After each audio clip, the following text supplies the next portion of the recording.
There comes a moment in life, perhaps you're experiencing it now, when silence no longer feels gentle or soothing. Instead, it presses in around you, not loud, but heavy. You might find yourself sitting in your favorite chair, the one you've kept for years, noticing how your mind refuses to settle.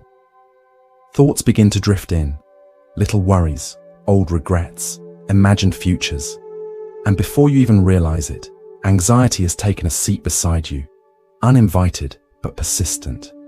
In this gentle journey tonight, we'll explore the timeless wisdom of Buddhist teachings that can help calm your anxious mind and guide you toward restful sleep.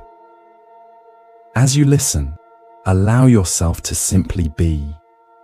There is nothing you need to do, nowhere you need to go. Just breathe and receive these words as we walk this path together. The quiet hours between dusk and sleep can sometimes feel the heaviest. The house grows still, but your mind grows louder. You might notice how the silence that once felt comforting now feels like a weight, pressing down, making space for all the thoughts you've been too busy to hear during the day. This is a common experience, one that connects us all in our shared humanity. You are not alone in these moments of midnight anxiety. What if I told you that this anxiety isn't proof that something is wrong with you? That it's not a weakness, not a failure, not a punishment for having lived too deeply or loved too much? What if instead, anxiety was simply a signpost, pointing you towards something important that needs your gentle attention? In the teachings of Buddha, suffering, including anxiety, isn't something to be fought against. It's something to be understood. And more than that, it's something that can guide us back to what truly matters in our lives.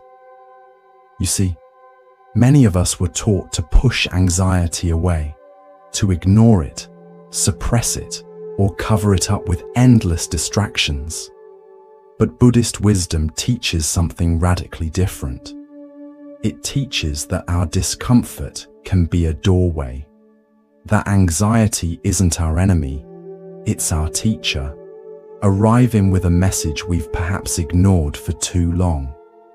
This is especially true in the later chapters of life, when there's more stillness, more space to feel, more time to remember. This message grows louder when we are no longer rushing from task to task. Instead, we are left with ourselves, with our thoughts, with our breath. And that is where the deeper work begins, the work of coming home to yourself.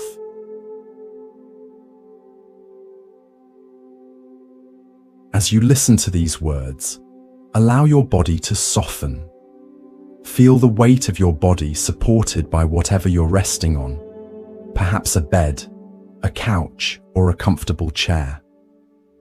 Notice how your breath naturally flows in and out without any effort on your part.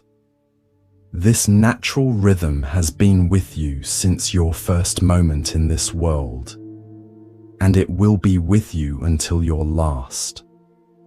There is profound peace in this simple awareness. Tonight, we're going to explore powerful ideas from the heart of Buddhist philosophy that don't erase anxiety, but gently shift how we hold it. These teachings have comforted monks in remote mountains, calmed warriors before battle, and brought peace to countless ordinary people navigating the quiet storms of daily life. If you've ever felt trapped in your thoughts, overwhelmed by feelings you can't name, or simply exhausted from carrying the weight of worry for so long, I invite you to stay with me. This journey isn't about denial or toxic positivity. It's about truth. It's about freedom. Because the truth is, you are not broken. You are not failing. You are simply being invited to see anxiety differently. Let's begin not by fighting anxiety, but by meeting it right where it lives, in our own minds and in the things we hold on to most tightly. In Buddhist understanding, anxiety doesn't appear out of nowhere. It has roots, and those roots are known by two powerful names: attachment and aversion.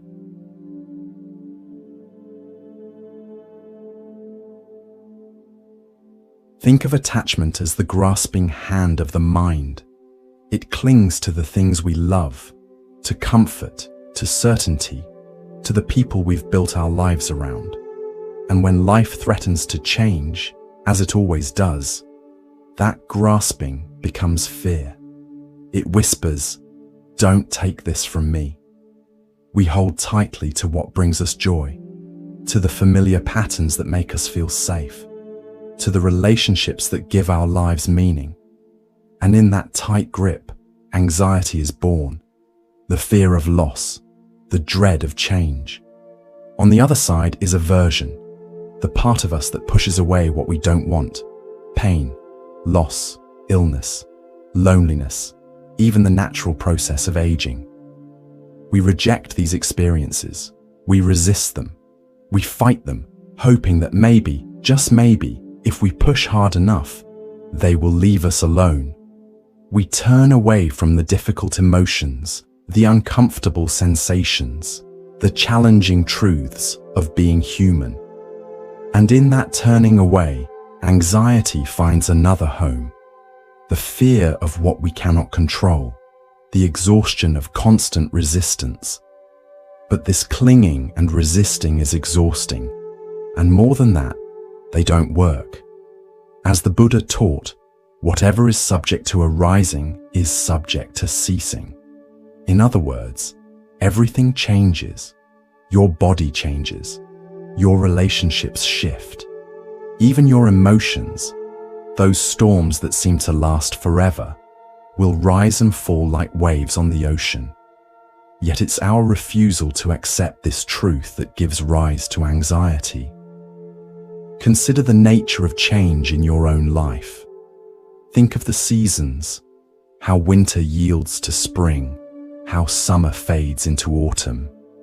Think of how the moon waxes and wanes, how the tide comes in and goes out.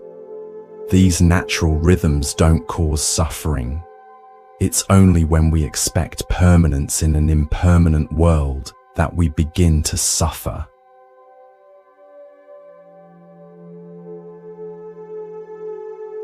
Imagine a retired man named Thomas, who used to walk the lake trail near his home every morning at 6 a.m. sharp. It was part of who he was, that discipline, that routine.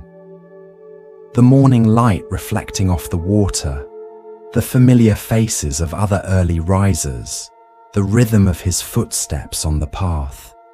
These things gave structure to his days and meaning to his identity. But when a hip injury forced him to stop, Thomas began to unravel. He didn't just lose a habit. He lost what he had come to believe was a part of his identity. His anxiety grew. He began to dread the mornings. Those quiet hours that used to bring him peace now only reminded him of what he had lost. In a conversation over tea, a friend gently asked him, "Thomas, what is it you're holding on to?"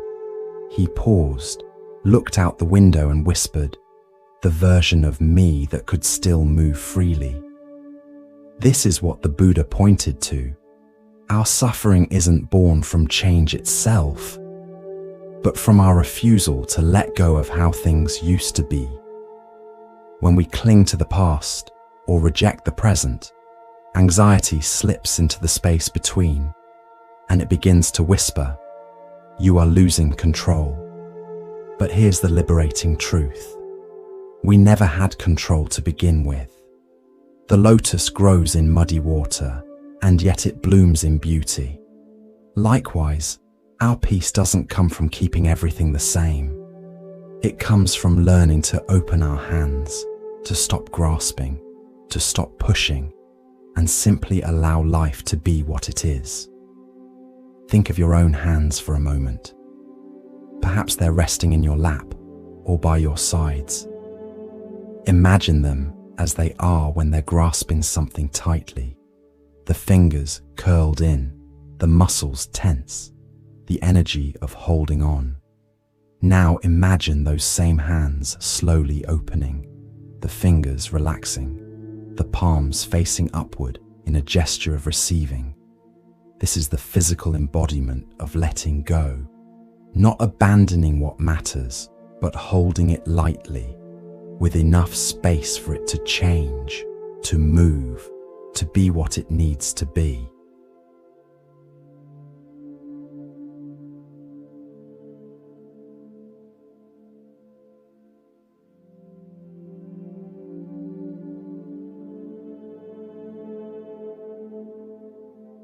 You are not your routines. You are not your youth. You are not your past.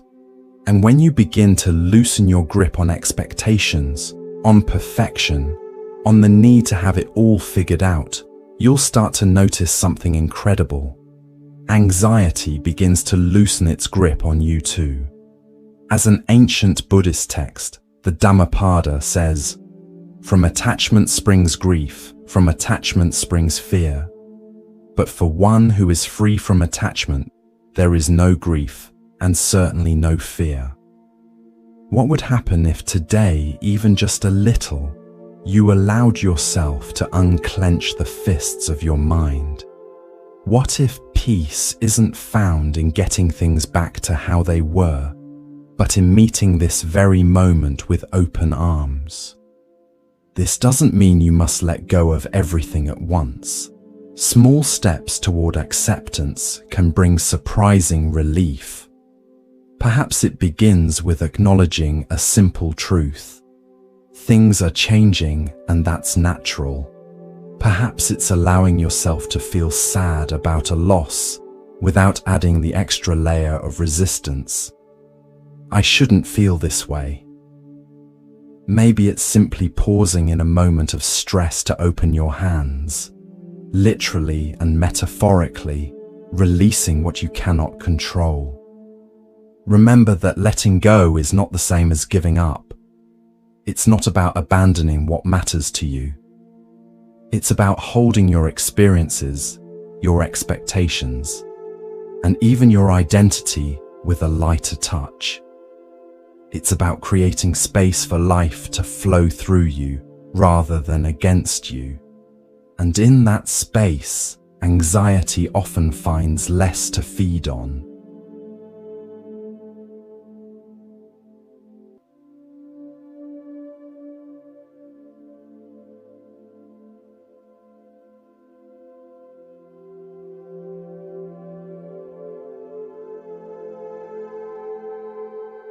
As you continue to listen, allow your breath to deepen slightly.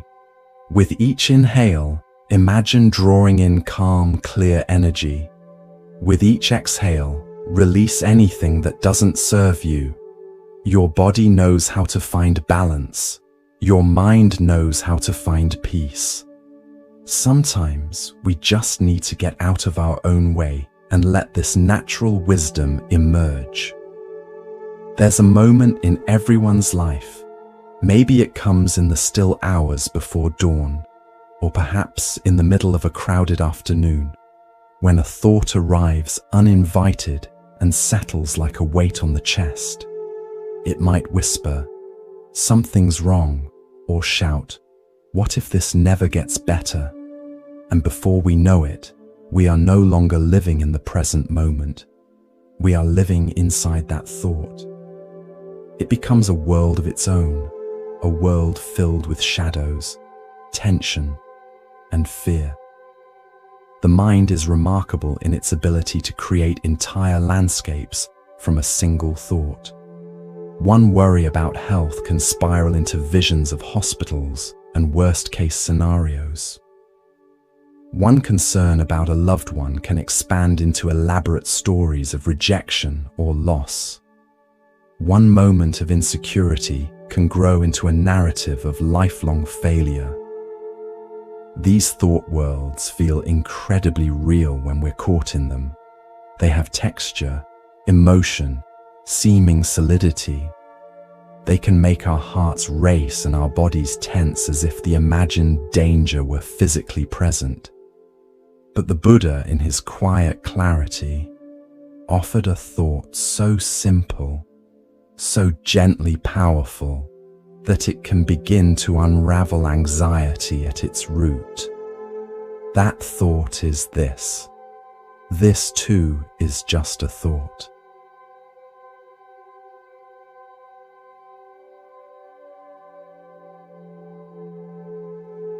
Pause with that for a moment. Not every thought is true. Not every thought is worthy of your trust. Some are echoes of old fears. Some are habits of worry, passed down like family heirlooms. Some are simply the brain doing what it's done for centuries, scanning, protecting, imagining. But a thought, no matter how loud or persistent, is not a fact. It is a passing cloud across the sky of your awareness. Consider how many thoughts pass through your mind in a single day. Thousands upon thousands. Many of them contradictory, many of them forgettable, many of them mere fragments or impressions rather than fully formed ideas. If we believed every thought that arose, we would be pulled in countless directions, unable to find any center, any peace.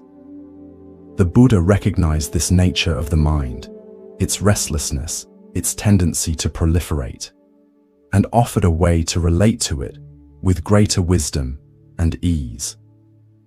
A wise teacher once said, "Don't believe everything you think. Even the thoughts that feel urgent are often just ripples on the surface of the mind. And the more we meditate, reflect, and truly observe, the more we begin to see the truth in this."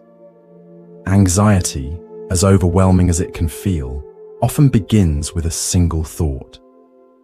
And that thought gains power only when we believe it without question. Imagine that each thought is like a seed. Some seeds, if planted in fertile soil and given attention, will grow into massive trees with deep roots and sprawling branches. Others, if simply noticed and allowed to pass, remain merely seeds, small, contained, harmless. The practice is learning which thoughts to plant and which to let be, not through forceful rejection, but through wise discernment.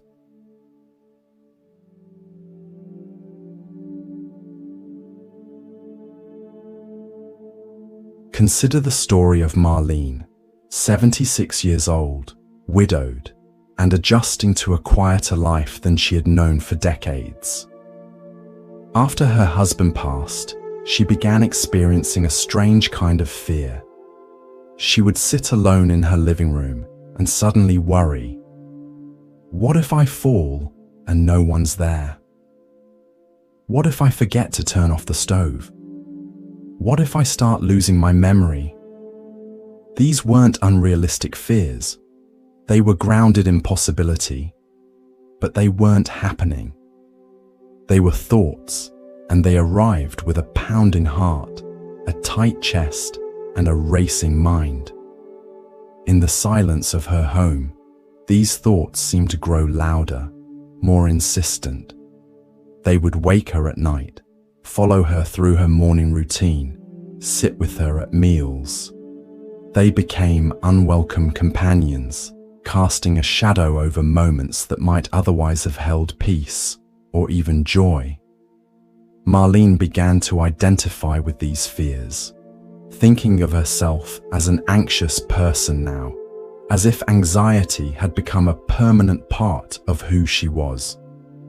Marlene began attending weekly mindfulness classes at the local community center. One afternoon, her instructor asked the group to write down a simple sentence. "This thought is not me. It is just a thought." At first it felt silly, too simple to make any difference. But the teacher encouraged them to use this phrase whenever they noticed anxiety arising. "Don't fight the thought," she said. "Don't try to push it away. Just notice it, name it, and remember that it is not you." So Marlene tried. The next time the familiar fear arose, "What if I fall?" She gently noted, "This is a thought about falling. It is just a thought." When worry about her memory surfaced, she acknowledged, "This is a thought about forgetting. It is just a thought." She didn't deny the content of the thoughts or their emotional impact. She simply created a small space between herself and the thought, enough space to remember that she was the observer of the thought, not the thought itself. Over time, this became Marlene's anchor. Each time the fear arose, she would gently repeat it. "This thought is not me. It is just a thought." And like a knot slowly coming undone, the grip of those fears began to loosen. The thoughts still came, sometimes with the same intensity, but they began to feel more like weather passing through, rather than defining who she was. You see, in Buddhism, this is known as non-identification, the wisdom of knowing that your thoughts are not who you are. They are movements in the mind, like wind passing through leaves. Some are helpful, some are not, but none of them define your essence. Think of your mind as a vast sky. Thoughts, emotions, sensations. These are all like clouds moving across that sky. Some days the clouds are dark and heavy. Some days they're light and scattered. Some days they seem to fill the entire sky. But no matter what kind of clouds are present, the sky itself remains spacious, boundless, unchanged. You are the sky, not the clouds. You are the awareness in which all experiences arise and pass away. The practice, then, is not to suppress anxious thoughts, nor to shame yourself for having them. The practice is to see them clearly, to say, "Ah, I see you, thought. You are trying to protect me. You are trying to warn me, but you are not reality, and you are not in control." It's important to note that this isn't about dismissing valid concerns or ignoring real problems that need attention.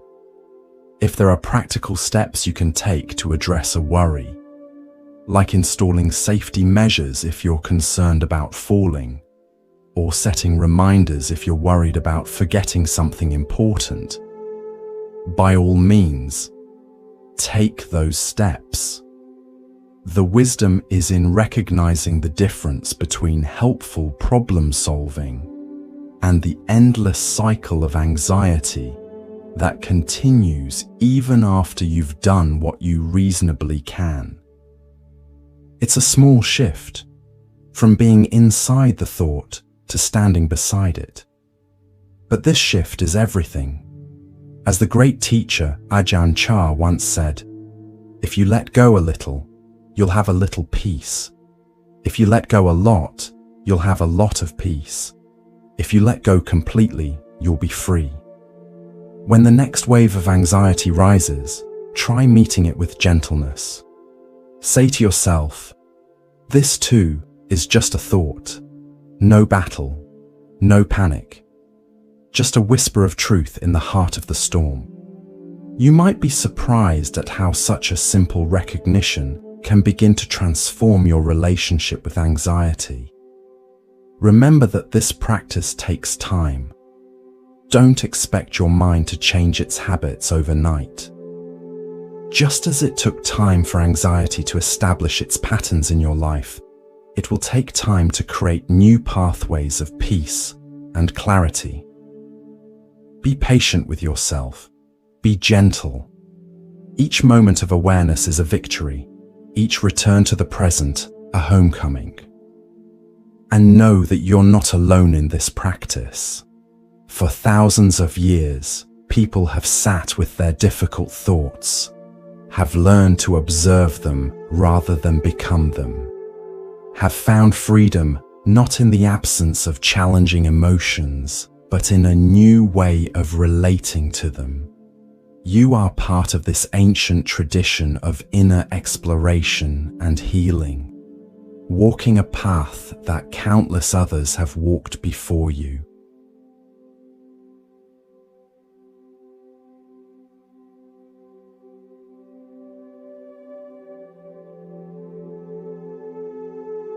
Now, as you continue to listen, notice the rhythm of your breath again. It flows in and out, like waves coming to shore and retreating back to the vast ocean. Your breath connects you to the present moment, the only place where peace ever truly resides. Anxiety often begins with something simple, a flicker of unease while sipping your morning tea, a sudden tightness in the chest while folding laundry, or a vague sense that something is off, though nothing in particular has happened. For many people, especially those who live alone or find themselves in quieter routines, this gentle hum of anxiety can sneak in like a draft under the door. It's not loud, but it lingers, and it pulls the mind away from the warmth of the present moment into the cold corridors of what-ifs and what once was. The mind, left to its own devices, has a remarkable capacity to travel, backward into memories both sweet and painful, forward into futures both hopeful and fearful.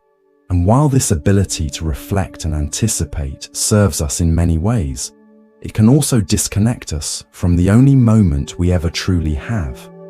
This one, right here, right now. But mindfulness, as taught in Buddhist tradition, offers us a doorway back into our bodies, back into our breath, back into the only place where peace ever truly lives, right here, right now. Mindfulness isn't about emptying the mind or forcing stillness.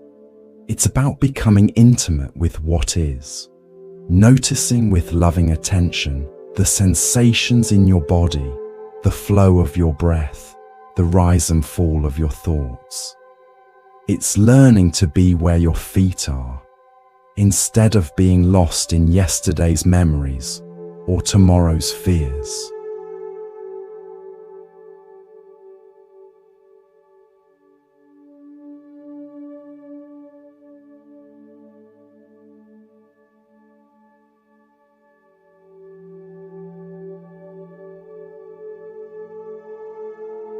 The Buddha said, "Do not dwell in the past, do not dream of the future, concentrate the mind on the present moment." And it's a teaching that speaks directly to the heart of anxiety. Because anxiety is always reaching forward, it's a mind trying to predict, to protect, to prepare. But the present moment asks nothing of us except that we be here. Think of how often you've worried about something that never happened. Think of the hours spent rehearsing conversations that never took place, anticipating problems that never materialized, imagining worst-case scenarios that remain safely in the realm of imagination. This is not to say that all concern about the future is misplaced. There is wisdom in preparation, in foresight. But anxiety takes this natural capacity for planning and distorts it, stealing our attention from the present moment and fixating it on what might be, often at great cost to our peace and well-being. Mindfulness invites us to notice when the mind has wandered into these territories of past or future, and to gently bring it back to now, not with criticism or frustration, but with the same patience you might show a child who has wandered off a path. "Ah, There you are. Come back now. This is where life is happening. Let me share a story that might resonate with you. There was an elderly man named Frank, a retired carpenter, quiet and gentle by nature. After his wife passed away, the stillness of the house began to feel more like an echo chamber than a sanctuary. Small worries turned into spirals. What if I forget something important? What if I fall and no one finds me? What if I become a burden to my children? These thoughts took root in the empty hours of the day. Frank noticed how these worries seemed most intense in the evenings, when the house grew quiet and the activities of the day no longer provided distraction. He would sit in his armchair, the same one he and his wife had chosen together decades ago, and feel the absence of her voice, her movement, her presence. And in that absence, fear grew.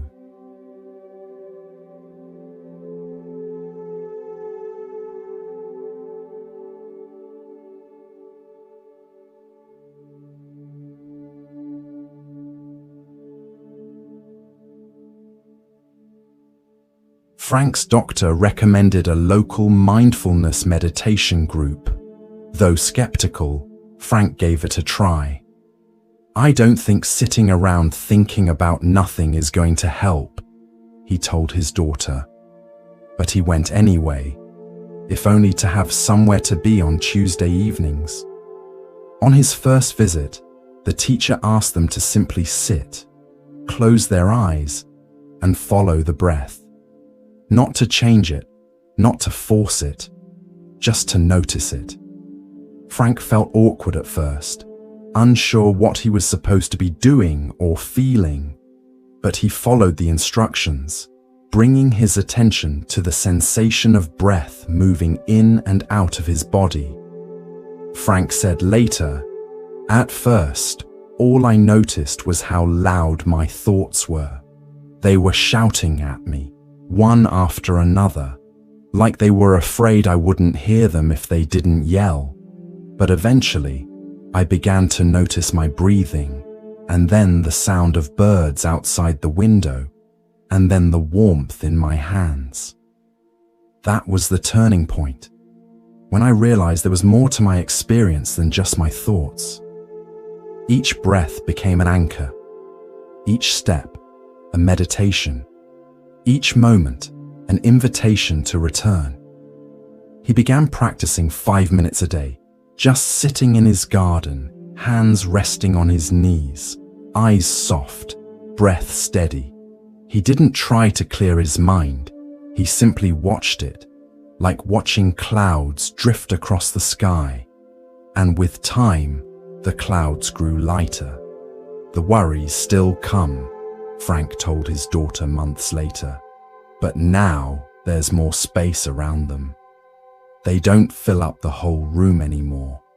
And sometimes, when I'm really paying attention to what's actually happening, the taste of my coffee, the sound of rain on the roof, the feel of wood under my hands when I'm in my workshop, I realize I've gone hours without those thoughts crowding in. That's a kind of freedom I didn't know was possible." This is the power of mindfulness. It doesn't promise to erase our struggles, but it teaches us to sit with them without fear. It helps us see that we are not the storm, we are the sky that holds it. Mindfulness is also deeply forgiving. If you drift into thought, that's okay. The moment you notice, you've already returned. That noticing is the practice. That return is the victory. So many of us judge ourselves harshly when we discover our minds have wandered, when anxiety has pulled us away from the present moment yet again. We think, "I'm bad at meditation," or "I can't do this," or "my mind is too busy." But in the Buddhist tradition, each time you notice that your attention has drifted is actually a moment of success, not failure. It's the moment when awareness has returned, when you've woken up from the dream of thought. This moment of noticing is the heart of the practice. And here's another beautiful aspect of mindfulness. It can be practiced anywhere, anytime. You don't need special equipment or a perfect environment. You can practice while washing dishes, feeling the warm water on your hands. You can practice while walking, noticing the pressure and release in your feet. You can practice while listening to a loved one speak, giving them your full, undivided attention. Any moment can be a mindful moment if you choose to show up for it completely.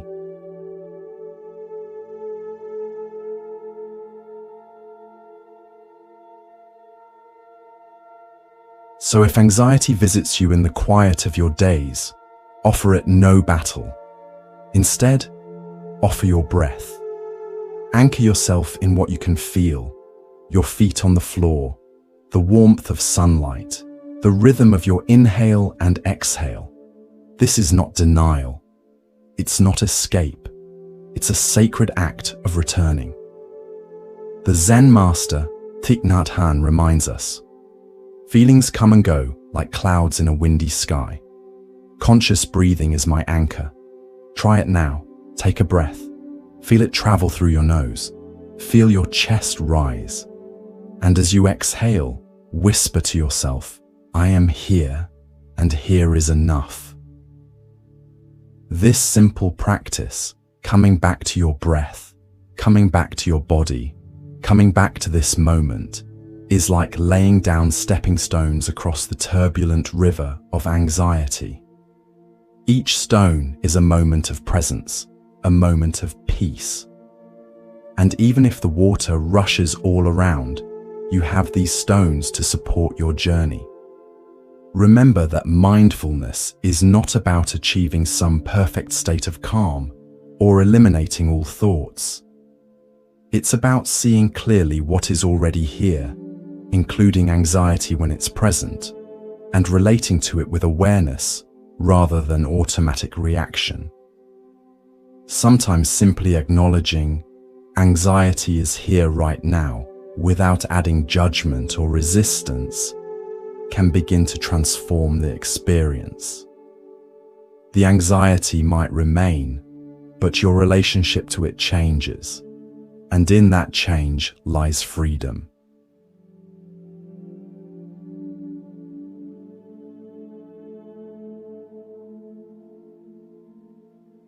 There's a quiet, relentless voice that often accompanies anxiety, and it doesn't belong to the world around us.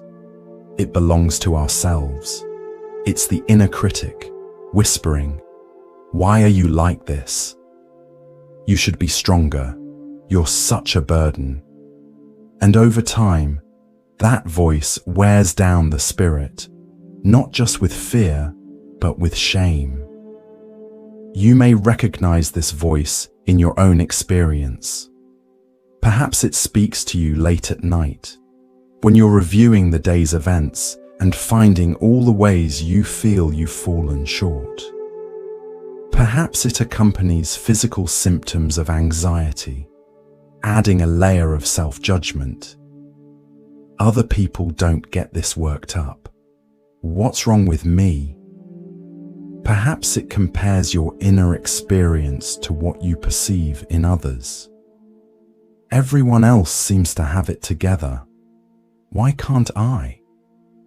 This voice is particularly insidious because it disguises itself as wisdom, as the part of you that knows better and wants you to improve. It masquerades as helpful self-critique, as motivation, as realistic assessment. But upon closer inspection, this voice rarely offers genuine help. Instead, it traps you in cycles of shame and anxiety, making it even harder to find your way to peace. But in the teachings of the Buddha, there is a gentle, radical antidote: compassion. And not just for others, but for ourselves, especially for ourselves. You see, many people grew up in a time when emotional needs were silenced, when resilience meant stoicism, and when self-sacrifice was seen as noble. You cared for others, children, partners, aging parents, while quietly shelving your own pain, fatigue, and needs.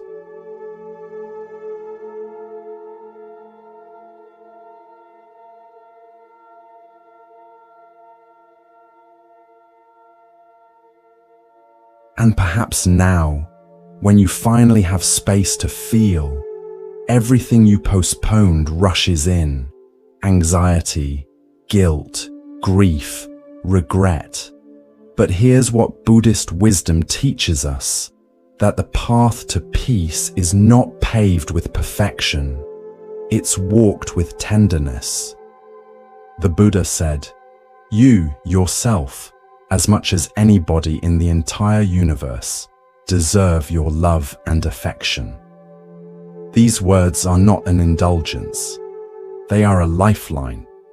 They remind us that the circle of compassion must include ourselves if it is to be complete. Just as the oxygen mask on an airplane must go on your own face first, before you can help others, self-compassion is the foundation from which genuine care for others can flow. Consider the story of Ruth, a 79-year-old woman who had spent most of her life caring for others. A nurse by profession and a mother by nature, she had always been the strong one, the dependable one. Through family crises, through her husband's long illness, through raising children and supporting grandchildren, Ruth had been the steady hand, the listening ear, the one who put her own needs last. But after retirement, and especially after losing her sister, the one person to whom Ruth had occasionally confided her own struggles, Ruth began experiencing waves of anxiety. She felt foolish, even embarrassed. "Why now?" she asked. "I've always kept it together. I've faced far worse than this empty house, this quiet life. What's wrong with me that I'm falling apart now, when things are actually easier?" During a mindfulness retreat at a local community center, a Buddhist teacher invited the group to place their hands on their hearts and silently repeat the phrase, "May I be kind to myself in this moment. May I accept myself just as I am." At first, Ruth couldn't do it. Her chest tightened, tears welled. It felt unfamiliar, even selfish. Weren't there people with real problems? People who deserved compassion more than she did? But the teacher gently reminded her, self-compassion is not about ego. It's about softening. It's about not turning away from your own pain. Think of how you would respond to a dear friend who came to you with the exact same struggles you're facing, the teacher suggested. Would you tell them they're being ridiculous? Would you say they should be stronger? Or would you offer kindness, understanding, a gentle space for their pain? Ruth knew immediately how she would treat a friend, with the same compassion she had offered patients and loved ones throughout her life. "Then why?" the teacher asked. "Do you deserve any less?" That moment marked the beginning of Ruth's healing, not because the anxiety disappeared, but because she no longer fought it alone. She began writing letters to herself, forgiving the parts of her that had been too tired to keep going some days, too overwhelmed to explain, too hurt to reach out. She began to speak to herself with the same gentleness she would offer a friend in pain. And slowly, she began to feel whole again.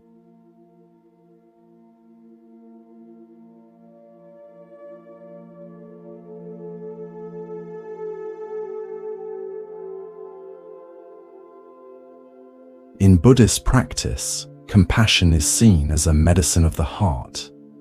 And like any medicine, it must be taken regularly, especially when the symptoms of suffering arise.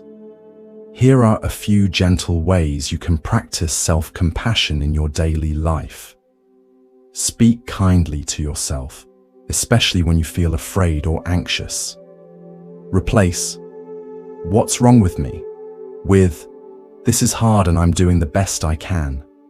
Notice the difference in how these words feel in your body.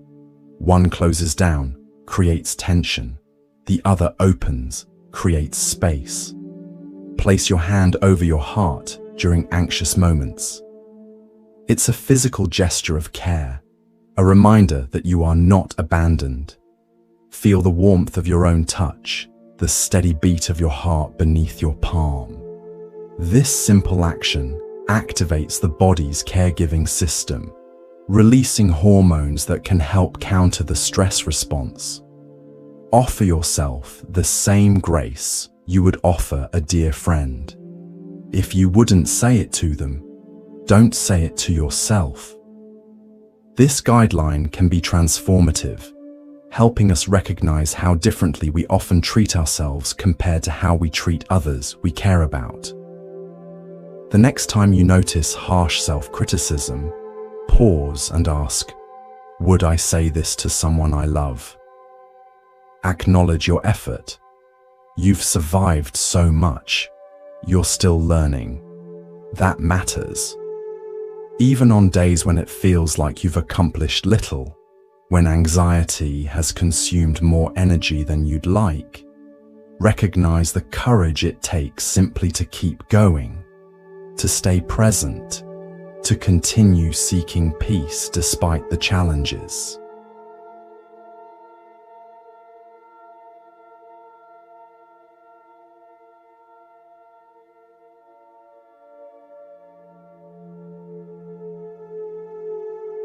Compassion doesn't fix everything, but it transforms the way we move through everything. It turns anxiety from a prison into a path that walks alongside your pain, not in opposition to it. It reminds us that difficulty is part of the human experience, not a personal failing or punishment. When we embrace this truth, we begin to feel less alone in our struggles, more connected to the shared vulnerability that unites us all. Thich Nhat Hanh once said, "When you love someone, the best thing you can offer is your presence. How can you love if you are not there?" The same is true for ourselves. If we are not present for our own pain, who will be? If we turn away from our own suffering, abandoning ourselves in the moments we most need care, how can we truly heal? Self-compassion isn't self-pity or self-indulgence. It's not about feeling sorry for yourself or making excuses. It's about meeting your own suffering with the same dignity and care you would offer anyone worthy of respect. And you are worthy of that respect, that care, that compassion, simply because you exist, because you are here, because you are trying. So the next time anxiety knocks at your door, meet it with kindness. Offer it a cup of tea. Sit beside it. Ask what it needs, not so you can fix it, but so you can hold it gently, like a child who's frightened in the dark. Because sometimes all our inner world needs is to know that someone is still listening. And you can be that someone for yourself. Imagine anxiety not as an enemy to be vanquished, but as a messenger carrying important information. Perhaps it's telling you that you need rest.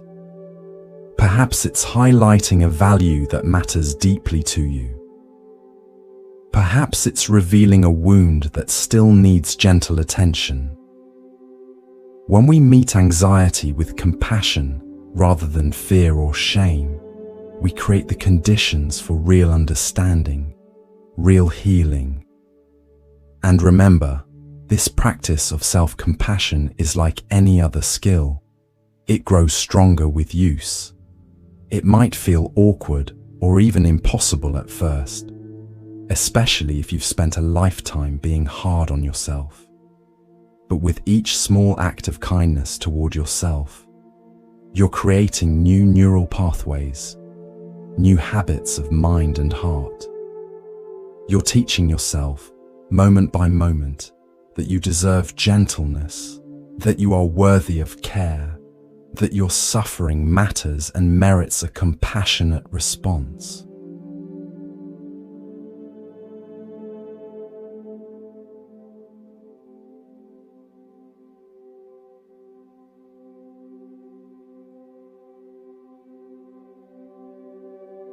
As we continue this gentle journey together, allow yourself to rest even more deeply.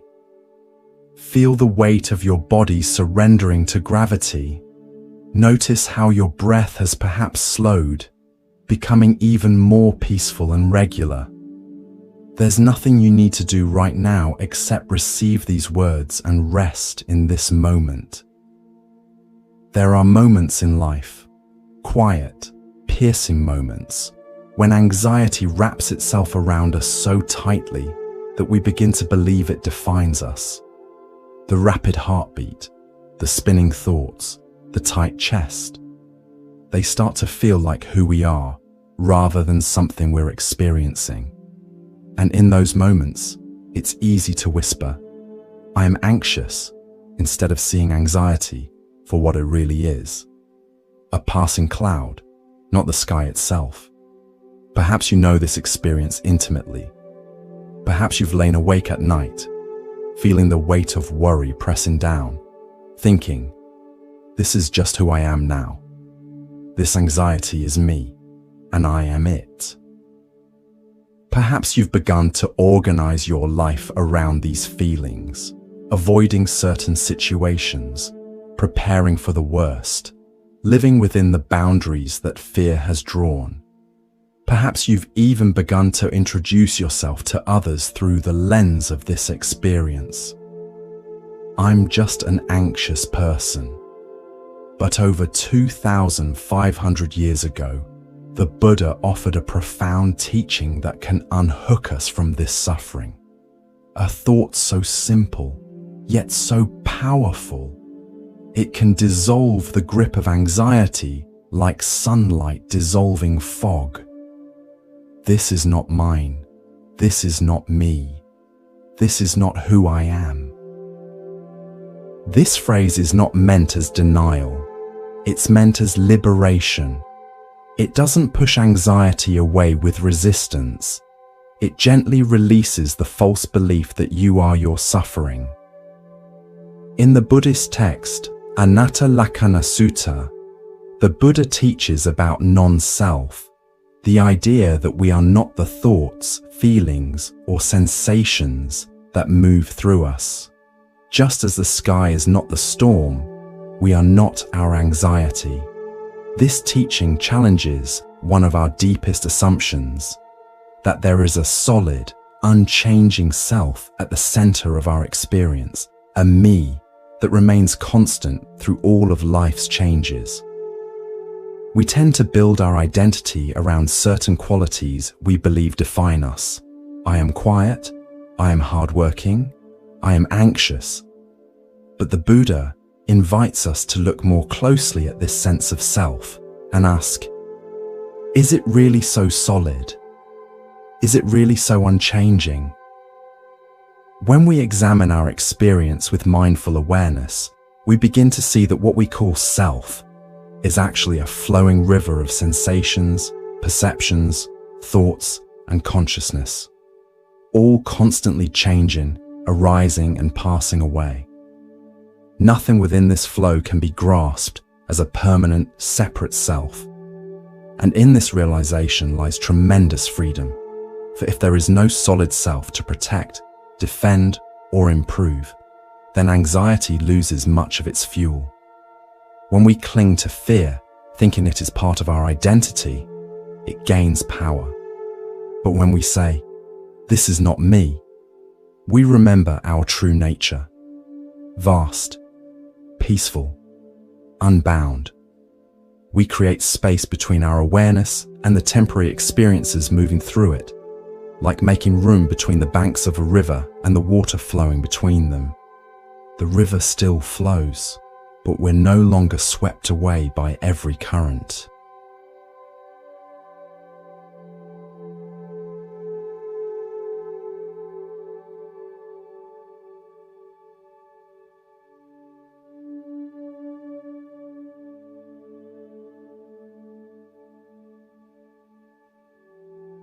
Let's bring this into a real-life story. Meet Walter, an 82-year-old widower who had been battling anxiety ever since his wife passed away. He described it as a gnawing feeling in his chest, a sense of dread he couldn't name. It would come and go, but when it was there, it overtook everything, even his sense of self. "It feels like I'm disappearing into the fear," he once said. Walter had been married for 56 years. He and his wife, Eleanor, had built a life so intertwined that many of his daily rhythms, his joys, even his sense of purpose, had been defined by their relationship. They gardened together in the spring, traveled in the summer, read aloud to each other in the evenings. When Eleanor died after a brief illness, Walter didn't just lose his companion, he lost the context that had shaped his identity for over half a century. The anxiety that followed wasn't just grief, though grief was certainly present. It was also a profound disorientation, a loss of moorings. Who was he now without Eleanor? What was the point of planting tomatoes if she wouldn't be there to enjoy them? Why bother taking care of himself if there was no one waiting for him to come home? The questions would spiral, and with them, a physical sensation of panic would rise. Heart racing, palms sweating, chest tight with dread. Walter tried various approaches to manage these feelings. His doctor prescribed medication, which helped take the edge off the physical symptoms, but didn't address the deeper struggle. His children encouraged him to join a grief support group, which provided some comfort, but didn't quite touch the existential nature of his anxiety. He felt increasingly defined by his fear, increasingly convinced that this was simply who he was now, a nervous, diminished version of his former self. One afternoon, at a local mindfulness group, which Walter had joined at his daughter's insistence, the instructor led a meditation based on the Buddha's teaching of non-identification. She guided them through waves of sensations and emotions, softly repeating the phrase, "This is not mine. This is not me. This is not who I am." At first, Walter found himself resistant. How could his grief, his fear, his loneliness not be his? They felt so intimately, painfully real. But as the teacher continued to guide the meditation, inviting participants to observe the changing nature of their experience, how sensations arise and pass, how emotions flow and shift, how thoughts come and go, Walter began to sense something beneath all this movement. A stillness, a spaciousness, a quality of awareness that remained constant even as everything else changed. Walter sat quietly, hand over heart, repeating the words in his mind as the tension in his chest began to loosen. Something shifted. not all at once, but enough that he could breathe a little deeper. He described it later as, like someone opened a window in a stuffy room. Suddenly there was fresh air. Suddenly I could breathe again. In the weeks that followed, Walter began using this practice daily. When anxiety showed up, instead of fighting it or collapsing under it, he would acknowledge it gently. Ah, here it is again. Then breathe and remember, this too will pass. This is not who I am. And each time, the storm grew a little less fierce.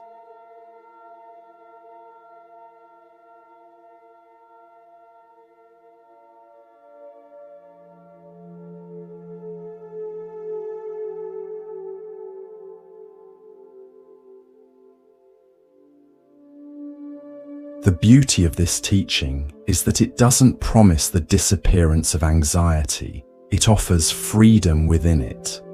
The Buddha never said we wouldn't experience fear or sorrow, but he did show us how not to suffer unnecessarily because of them.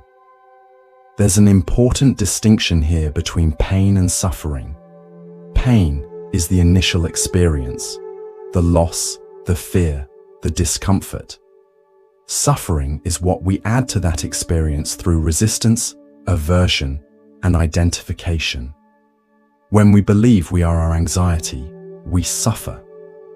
When we recognize anxiety as a passing experience that we're aware of but not defined by, the suffering begins to dissolve, even if the initial discomfort remains.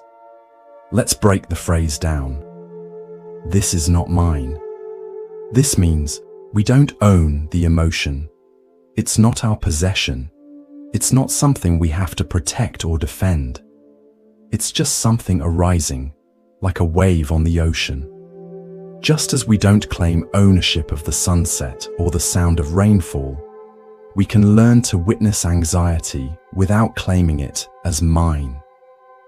This simple shift from my anxiety to the anxiety that's present right now creates a subtle but powerful distance, enough space to breathe. This is not me. This points to the deepest truth. We are not defined by this emotion. We are not broken. We are not flawed. We are the observer, not the turbulence. Anxiety may be moving through your awareness, just as clouds move across the sky. But it is not who you are. Your essential nature remains clear, spacious, and untroubled, like the sky itself, vast enough to hold any weather without being diminished by it. This is not who I am. Our identity is not made of fear, anxiety, or sorrow. Beneath all of it is our awareness, still, compassionate, steady. This doesn't mean denying the reality of our human experience, with all its complexity and challenge. It means recognizing that at our core, we are more than any temporary state, more than any passing emotion, more than any limited identity we've constructed or accepted.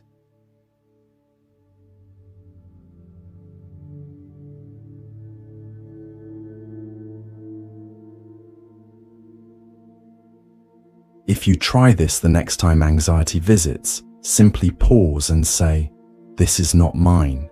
This is not me. This is not who I am." You may notice something remarkable. The emotion may still be present, but its power to define you begins to fade. You shift from being inside the storm to being the sky that holds it. This practice becomes especially powerful when combined with mindful awareness of the body. Notice where anxiety manifests physically, perhaps as tightness in the chest, a knot in the stomach, tension in the shoulders. Breathe into these areas, offering them gentle attention. Then remind yourself, this sensation is not mine. This sensation is not me. This sensation is not who I am. Feel how this creates space around the physical experience. allowing it to be present without overwhelming you.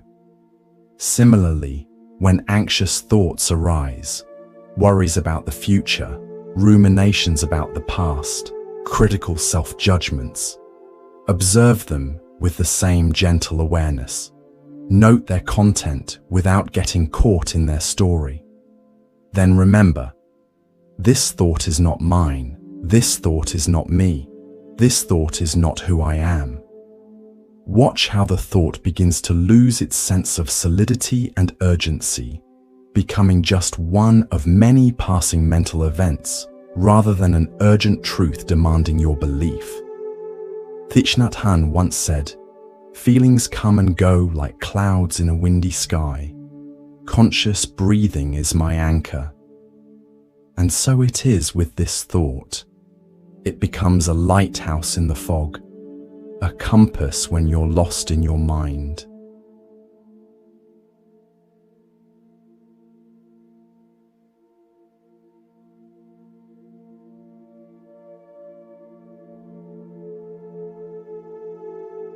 The older we grow, the more this becomes not just helpful, but essential. Because life brings new uncertainties, unexpected loneliness, changing bodies, and the inevitable goodbyes. But none of these make us less whole. None of them diminish who we truly are.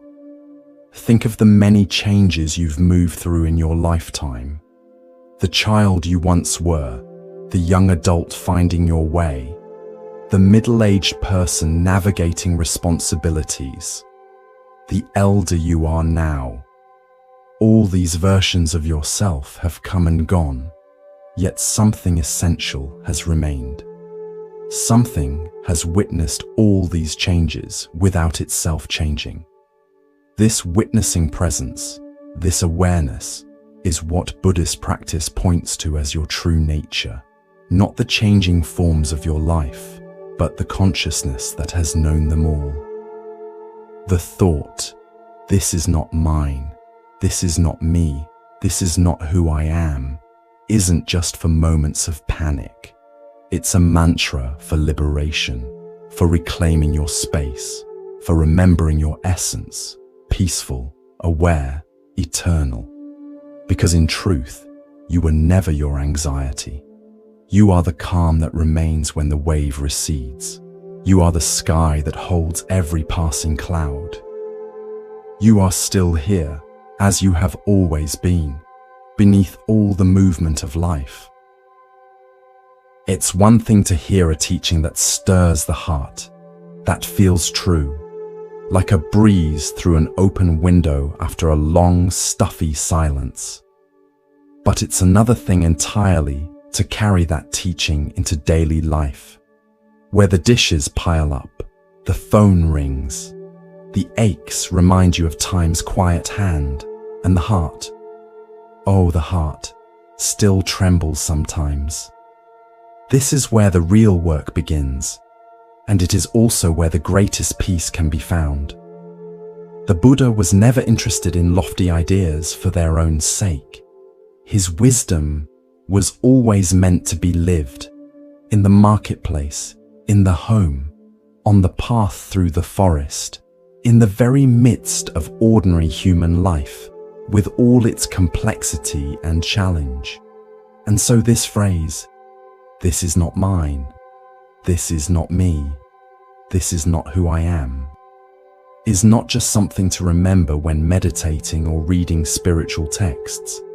It is something to bring with you into the mess and the miracle of everyday life. It's a practice for the 3 a.m. worry session, for the moment of tension in a difficult conversation, for the flash of fear when you receive concerning news, for the subtle anxiety that colors an otherwise ordinary day. Let's begin simply with a practice that's both gentle and powerful. Something you can do even now as you listen. Something you can return to again and again in moments of need.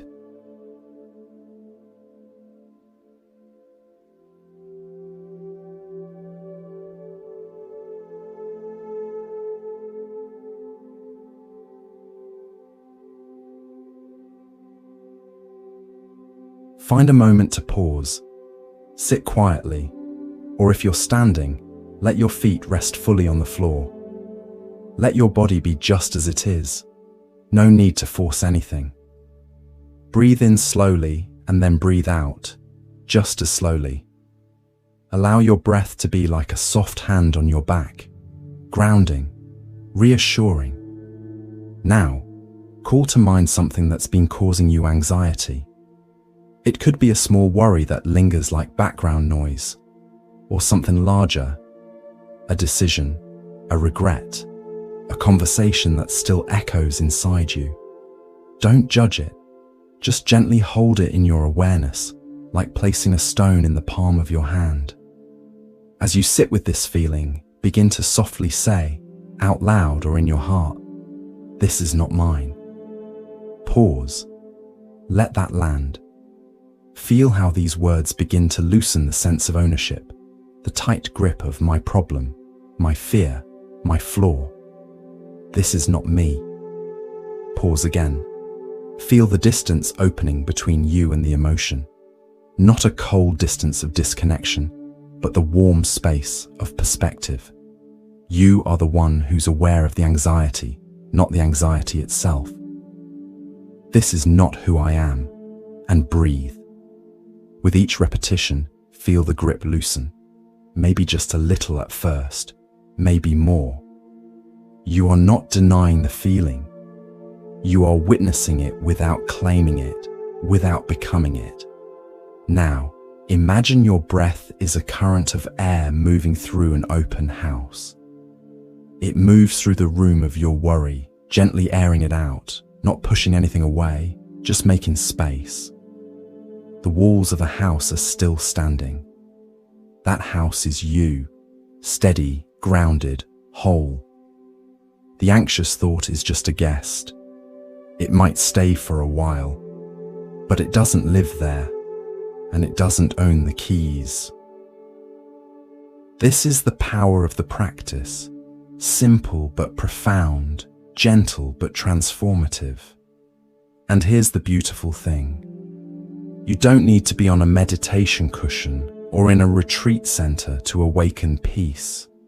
You need it at 3 a.m. when you wake up with a heaviness in your chest.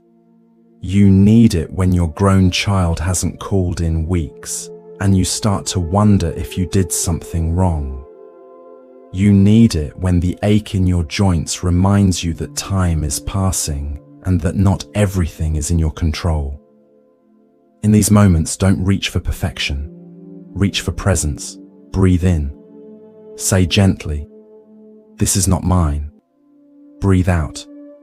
"This is not me." Breathe again. "This is not who I am." Then return to whatever is in front of you.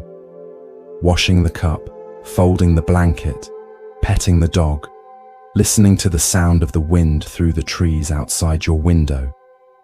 In this way, the practice becomes seamless.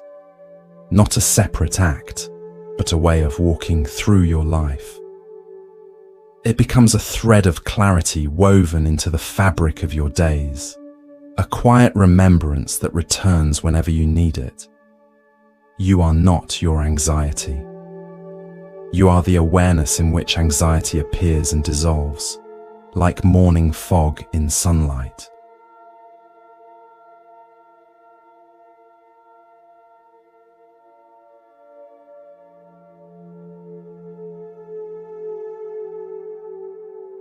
And here's the beautiful part. The more you do this, the more your nervous system begins to understand. You are safe now. You are not trapped in the past. You are not drowning in what ifs. You are right here, breathing, alive, whole. Each time you remember, "This is not mine. This is not me. This is not who I am." You're creating new neural pathways in your brain, new patterns in your nervous system. You're training yourself to respond to anxiety not with more anxiety, but with spacious awareness. Over time, this becomes less of an effort and more of a natural reflex, the mind's innate movement toward freedom. Thich Nhat Hanh once wrote, The present moment is filled with joy and happiness. If you are attentive, you will see it. This phrase, "This is not mine, this is not me, this is not who I am," is a bridge back to that joy, a quiet invitation to remember that the real you has never been broken by fear. So the next time anxiety shows up, don't run, don't resist. Welcome it like a visitor you no longer fear. Offer it a seat, look it in the eye, and remind both of you, this is not who I am. Because who you are is stillness beneath the storm, space within the noise, and love, always love, holding it all.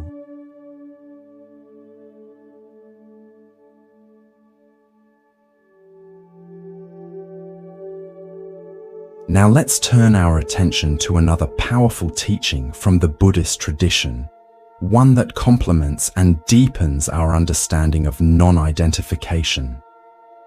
This is the teaching of impermanence, or anicca in Pali, the language the Buddha spoke. Impermanence points to the truth that everything in our experience is constantly changing, arising, and passing away in an endless flow of transformation. This teaching is not meant to be depressing. On the contrary, it's meant to be liberating. When we truly understand and accept the impermanent nature of all things, including our thoughts, emotions, sensations, and circumstances, we can begin to hold our experiences more lightly. We can learn to dance with life rather than struggling against its natural rhythms. Anxiety often thrives on the illusion of permanence. It whispers, "This feeling will never end," or "I'll always be this way," or "Things will never get better." These thoughts create a sense of being trapped, of enduring suffering without end. But the truth of impermanence offers a different perspective. It reminds us that no state, however intense or uncomfortable, lasts forever. Everything changes. Everything passes. This too, this anxiety, this fear, this pain, will transform, as all things do.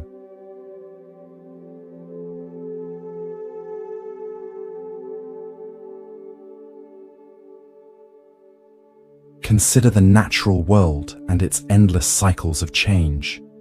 Day becomes night, becomes day again. Winter yields to spring, yields to summer, yields to fall, in an endless dance of renewal. The moon waxes and wanes, clouds gather and disperse, tides rise and fall. Even mountains, which seem so solid and unchanging, are slowly being shaped by wind and water, gradually transforming over time. Your own body is a testament to impermanence. The cells that make up your physical form are constantly being replaced. The breath moves in and out, never the same breath twice. Sensations arise, linger for a moment, and dissolve. The child you once were has grown into the adult you are now, and that process of change continues with each passing day. Nothing stays the same. Your mind, too, is always changing. Thoughts appear and disappear like bubbles rising to the surface of water. Emotions surge and recede like waves on the shore. Even in the midst of anxiety that feels overwhelming and endless, there are moments, perhaps just flickering instants, when the grip loosens, when the mind clears, when peace is present.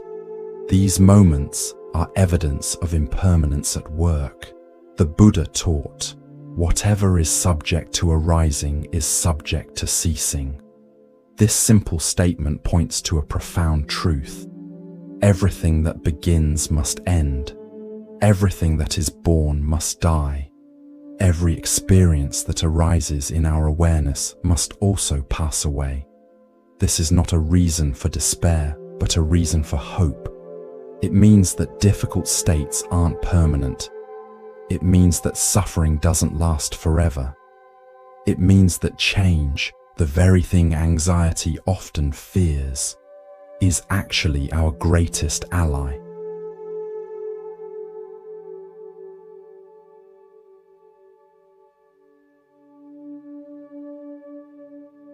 Let me share a story that illustrates this teaching. There was a woman named Maya, 70 years old, who had struggled with insomnia and anxiety for much of her adult life. Night after night, she would lie awake, her mind racing with worries about her health, her finances, her children's well-being. The anxiety seemed to intensify in the darkness, taking on a quality of urgency that felt overwhelming. Maya had tried many approaches over the years: medication, relaxation techniques, even avoiding caffeine and keeping a strict sleep schedule. Some had helped a little, but nothing had fundamentally changed her experience. Night remained a time of struggle, and anxiety remained what she considered a permanent feature of her personality. One day, Maya attended a day-long retreat on Buddhist meditation. The teacher spoke about impermanence and suggested a simple practice: to notice throughout the day the changing nature of all experience.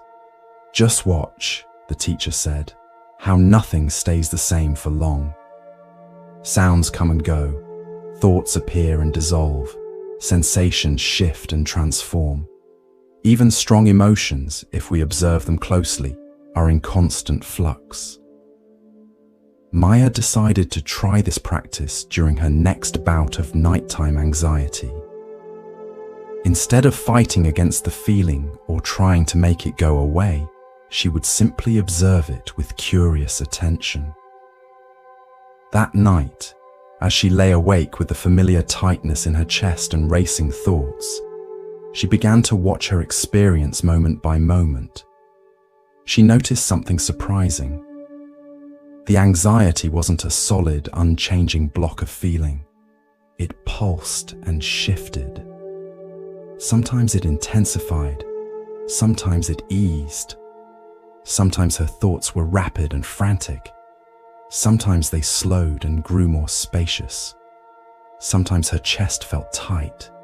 Sometimes the tension moved to her shoulders. Sometimes it momentarily dissolved altogether.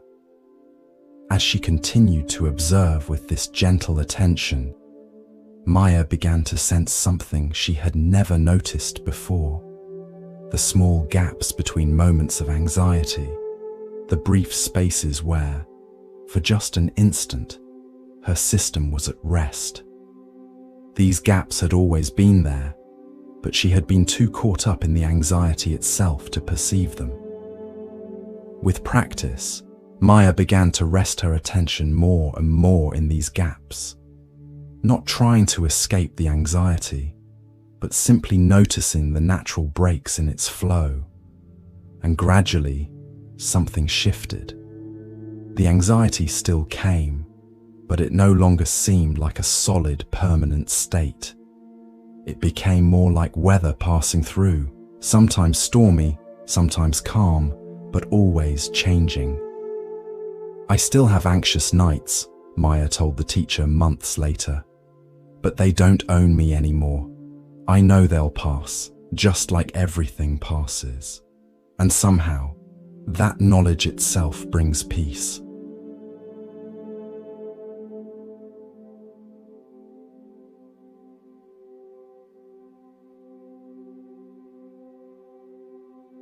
This is the liberation that comes from truly understanding impermanence.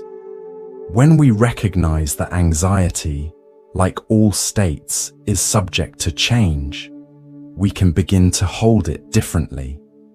We can learn to ride its waves rather than being submerged by them. We can trust in the natural rhythm of arising and passing away that governs all experience. Try this simple practice.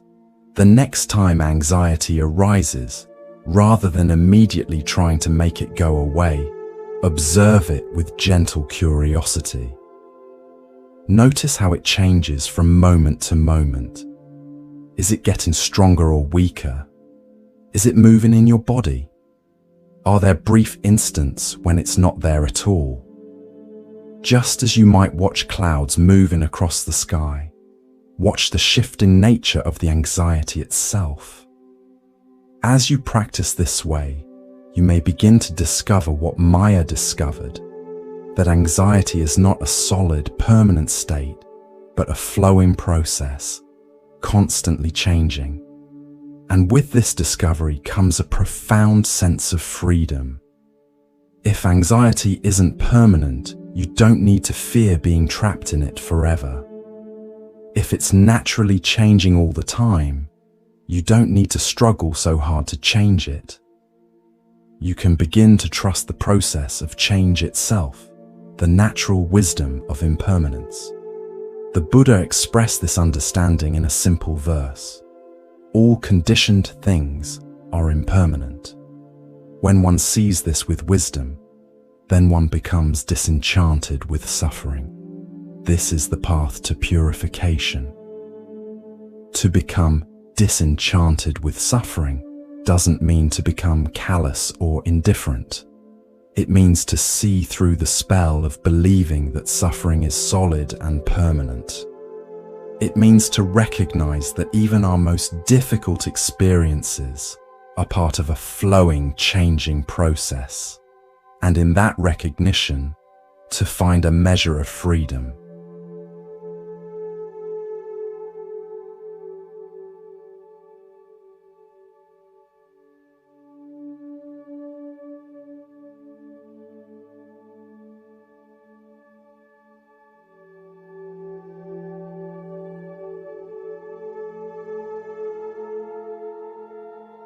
Closely related to the teaching of impermanence is another core Buddhist concept, non-attachment or letting go. This doesn't mean not caring or becoming emotionally numb. Rather, it refers to holding our experiences, our preferences, even our identities with an open hand rather than a tight grip. Anxiety often involves clinging to certain outcomes, to particular self-images, to the illusion of control. We want things to be a certain way, and when reality threatens to diverge from our expectations, fear arises. We cling to the familiar, the comfortable, the known, and we resist change, uncertainty, the unknown. This clinging creates tension in the body and mind, a sense of bracing against life rather than flowing with it. The Buddha taught that this clinging, this attachment, is the root cause of suffering, not because the things we cling to are inherently bad, but because the nature of clinging itself creates distress.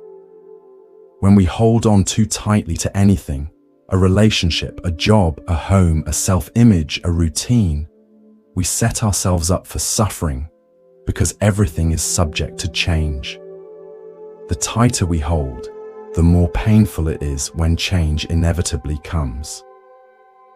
The practice of non-attachment invites us to loosen our grip, not to let go completely of what matters to us, but to hold it with reverence rather than desperation.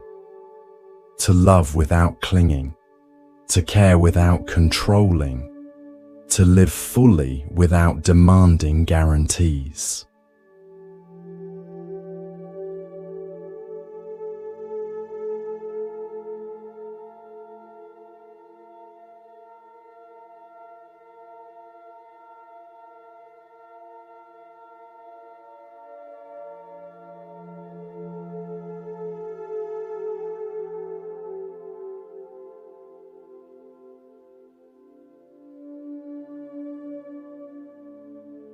Consider the image of a hand. When it's clenched into a fist, it can't receive anything new. It's tight, tense, closed. But when it opens, relaxing the fingers and turning the palm upward, it can both give and receive freely. There's a spaciousness, a readiness, a capacity for engagement without grasping. This open hand represents the quality of non-attachment. Not withdrawal, not indifference, but a way of relating to life with both full engagement and deep allowing. We care, we love, we participate, but we don't cling. We recognize that everything is in flow, that nothing can be permanently possessed or controlled, and we make peace with that fundamental truth. Anxiety often eases when we practice this kind of letting go, when we stop trying to control what cannot be controlled, when we stop demanding certainty in an inherently uncertain world, when we stop clinging to fixed ideas about who we are and how life should be. There's a profound relief in surrendering to the flow of life, in trusting the process rather than trying to manage every outcome. Let me share another story that illustrates this teaching. There was a man named David, 68 years old, who had built a successful career as an architect. His work had been his primary identity for decades. He took pride in his designs, his reputation, his contribution to the built environment. But age and changing market conditions were making it increasingly difficult to secure the kind of projects he was used to handling. As work began to slow down, David experienced intense anxiety, his mind filled with worries. Am I becoming irrelevant? What's my value if I'm not working? Who am I if I'm not an architect? He found himself clinging desperately to his professional identity, fighting against the natural transition that was occurring. The more he clung, the more he suffered.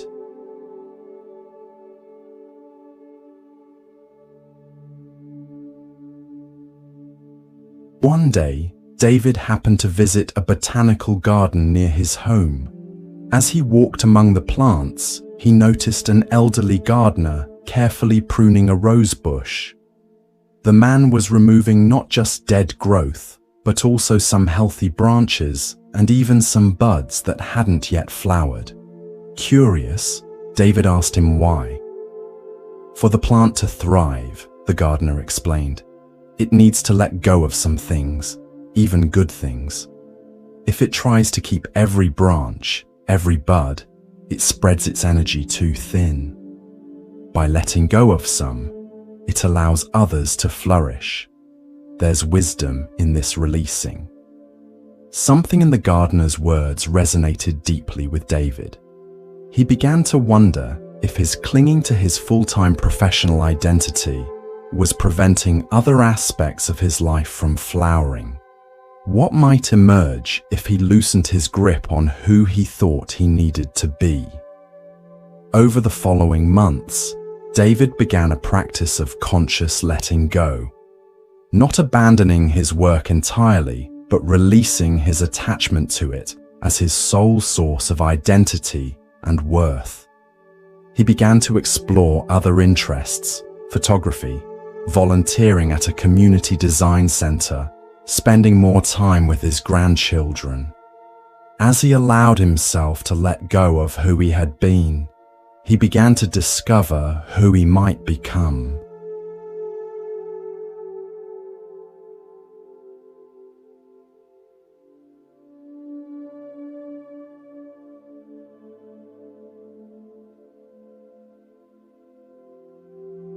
The anxiety didn't disappear overnight, but it gradually transformed. The tight knot of fear that had accompanied thoughts of slowing down began to loosen as David opened to new possibilities. I'm still an architect, he told a friend, but I'm also many other things. And I'm discovering that letting go isn't the same as losing. Sometimes it's making room for something new. This is the wisdom of non-attachment, of letting go, not abandoning what matters, but holding it more lightly. not withdrawing from life, but engaging with it more freely, without the constriction of clinging. When we release our tight grip on how things should be, including how we think we should feel, what we think we should be doing, who we think we should be, we create space for life to unfold in ways we might never have imagined. The Buddha taught, in the end, only 3 things matter: how much you loved, how gently you lived, and how gracefully you let go of things not meant for you. This letting go is not a single event, but an ongoing practice, a continual releasing of what no longer serves, what no longer fits, what no longer reflects the truth of who we are becoming. Try this simple practice. Bring to mind something you've been clinging to, perhaps a self-image, an expectation, a particular outcome you're anxious about. Now, imagine holding it in your open hands, not grasping, just supporting. Acknowledge its importance to you, but also your willingness to allow it to change, to evolve, even to leave, if that's what's needed. Feel the spaciousness that comes with this open-handed holding, the breath that flows more freely, the heart that beats more easily. Non-attachment doesn't mean not caring. It means caring without clinging, loving without demanding, living without bracing against change. And in this openness, anxiety often finds less fuel for its fire.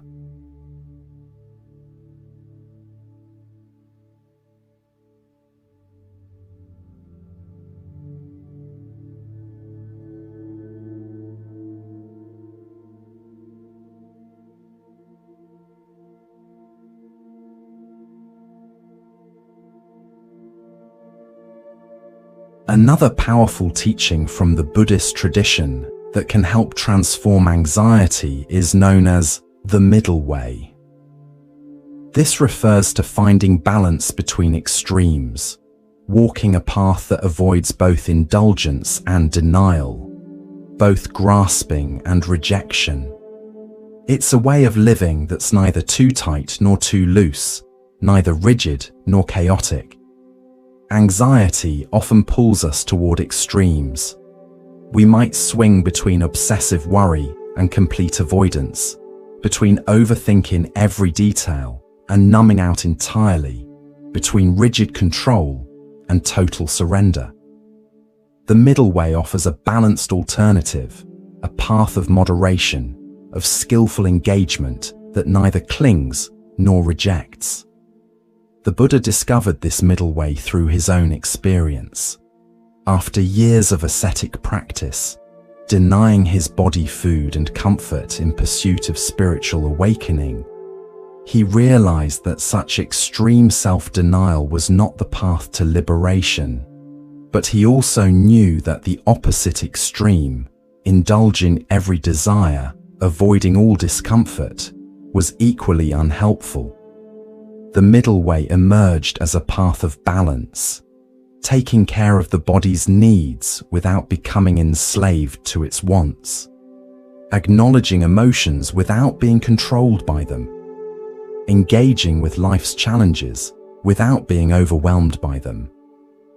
This middle way can be especially helpful when working with anxiety. Instead of fighting against anxious feelings, one extreme, or being completely overtaken by them, the other extreme, we can find a middle path, acknowledging the anxiety's presence without giving it more power than it deserves, attending to its message without believing everything it says, taking appropriate action without letting fear make our decisions.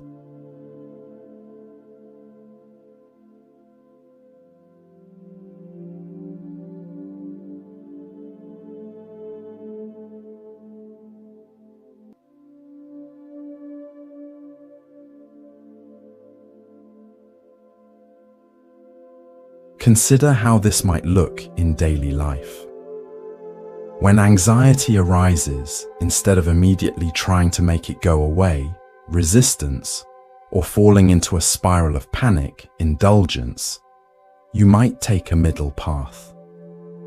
I notice anxiety is present. I'll give it some gentle attention to see if it has something useful to tell me, but I won't assume everything it's saying is true. I'll take reasonable precautions without letting fear restrict my life unnecessarily. This balanced approach applies to self-care as well. The middle way isn't about forcing yourself to meditate for hours if you're exhausted, nor is it about abandoning all practice when it feels challenging. It's about finding what's truly supportive in each moment. Maybe that's 5 minutes of mindful breathing. Maybe it's taking a walk in nature. Maybe it's calling a friend. Maybe it's simply getting enough rest. The middle way is responsive rather than reactive, flexible rather than rigid. The middle way also applies to how we think about spiritual practice itself. Sometimes people approach Buddhism or meditation with the expectation that they'll never feel anxious again, that they'll achieve some perfect state of calm. This expectation itself can become a source of suffering. The middle way suggests a more balanced view.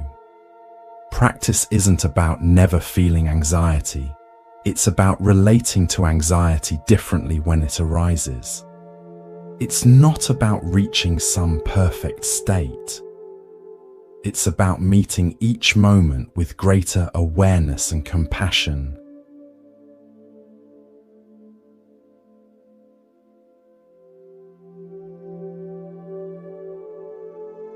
Let me share a story that illustrates this teaching. There was a woman named Helen, 73 years old, who had always been known for her competence and self-sufficiency. She had raised 3 children largely on her own after her husband's early death, had managed a small business successfully, and had prided herself on never needing help from anyone. But as she aged and her health became more fragile, she found herself caught between 2 extremes. On one hand, she resisted accepting any help, pushing herself to maintain complete independence, even when it was no longer reasonable or safe. On the other hand, she found herself overwhelmed with anxiety about becoming a burden to her children, sometimes catastrophizing about ending up completely dependent on them. She swung between stubborn self-reliance and fearful anticipation of total helplessness. A friend who practiced Buddhism suggested that Helen might be looking for a middle way. There's a path between doing everything yourself and doing nothing, the friend said gently. There's a way to accept some help without giving up your autonomy. Both extremes, refusing all support and fearing complete dependence, are causing you suffering. Helen began to explore what this middle way might look like in her life. She started small, allowing her daughter to drive her to medical appointments, while still managing her daily routine independently. She hired a neighborhood teenager to help with yard work, while continuing to tend her beloved flower garden herself. She joined a senior center where she both received support and offered it to others, finding a balance between giving and receiving that felt dignified and sustainable. As Helen practiced this middle way, her anxiety began to ease. She was no longer caught in the false dichotomy of complete independence or complete helplessness. She found a path between these extremes, a path of interdependence, of appropriate self-care combined with thoughtful acceptance of support. I'm learning, she told her friend, that asking for help when I need it isn't weakness, And accepting my limitations doesn't mean giving up my strength. There's wisdom in finding the middle path.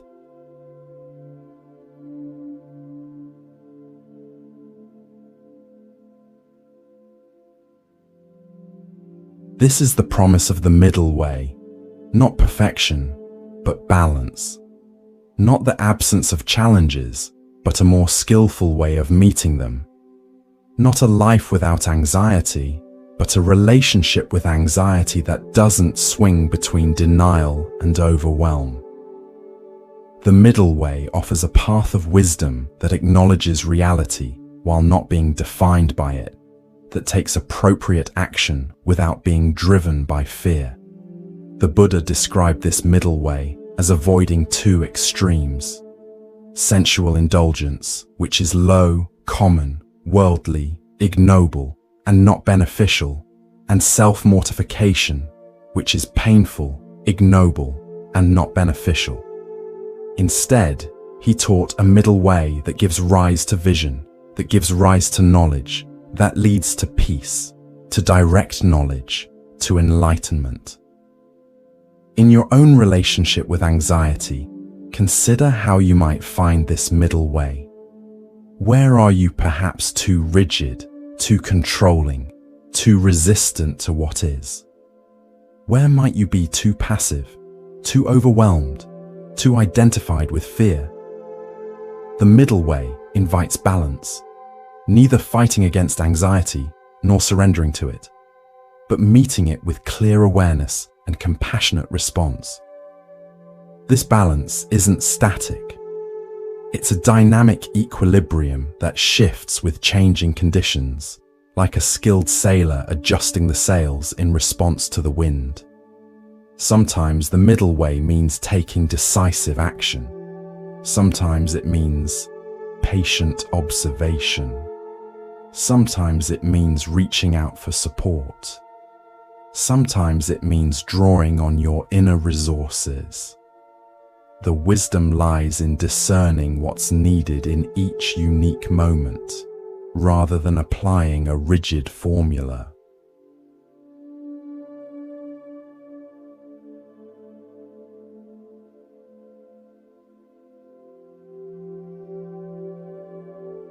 As we deepen our exploration of Buddhist wisdom for working with anxiety, let's turn to another powerful teaching: the recognition of interconnectedness, or what's sometimes called interbeing.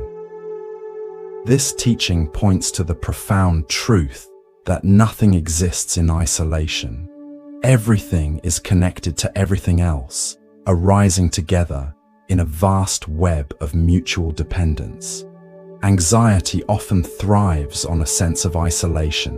When we're caught in fear, we may feel cut off from others, alone with our struggles, separate from the flow of life. We may believe that our pain is uniquely ours, that no one else could understand, that we must face our fears in isolation. This sense of separation itself intensifies suffering, adding loneliness to anxiety, disconnection to fear. But the Buddha's teaching on interconnectedness offers a different perspective. It reminds us that we are never truly alone, that our lives are woven together with countless others, that our very existence depends on an infinite network of relationships. From the air we breathe to the food we eat, from the words we speak to the thoughts we think, everything arises in connection, in relationship, in mutual dependence. When we recognize this truth of interconnectedness, anxiety begins to shift. The sense of being a separate self facing overwhelming challenges loosens, replaced by an awareness of being held in the web of life, supported by countless seen and unseen connections. We begin to feel less isolated in our struggles, more attuned to the shared nature of human experience.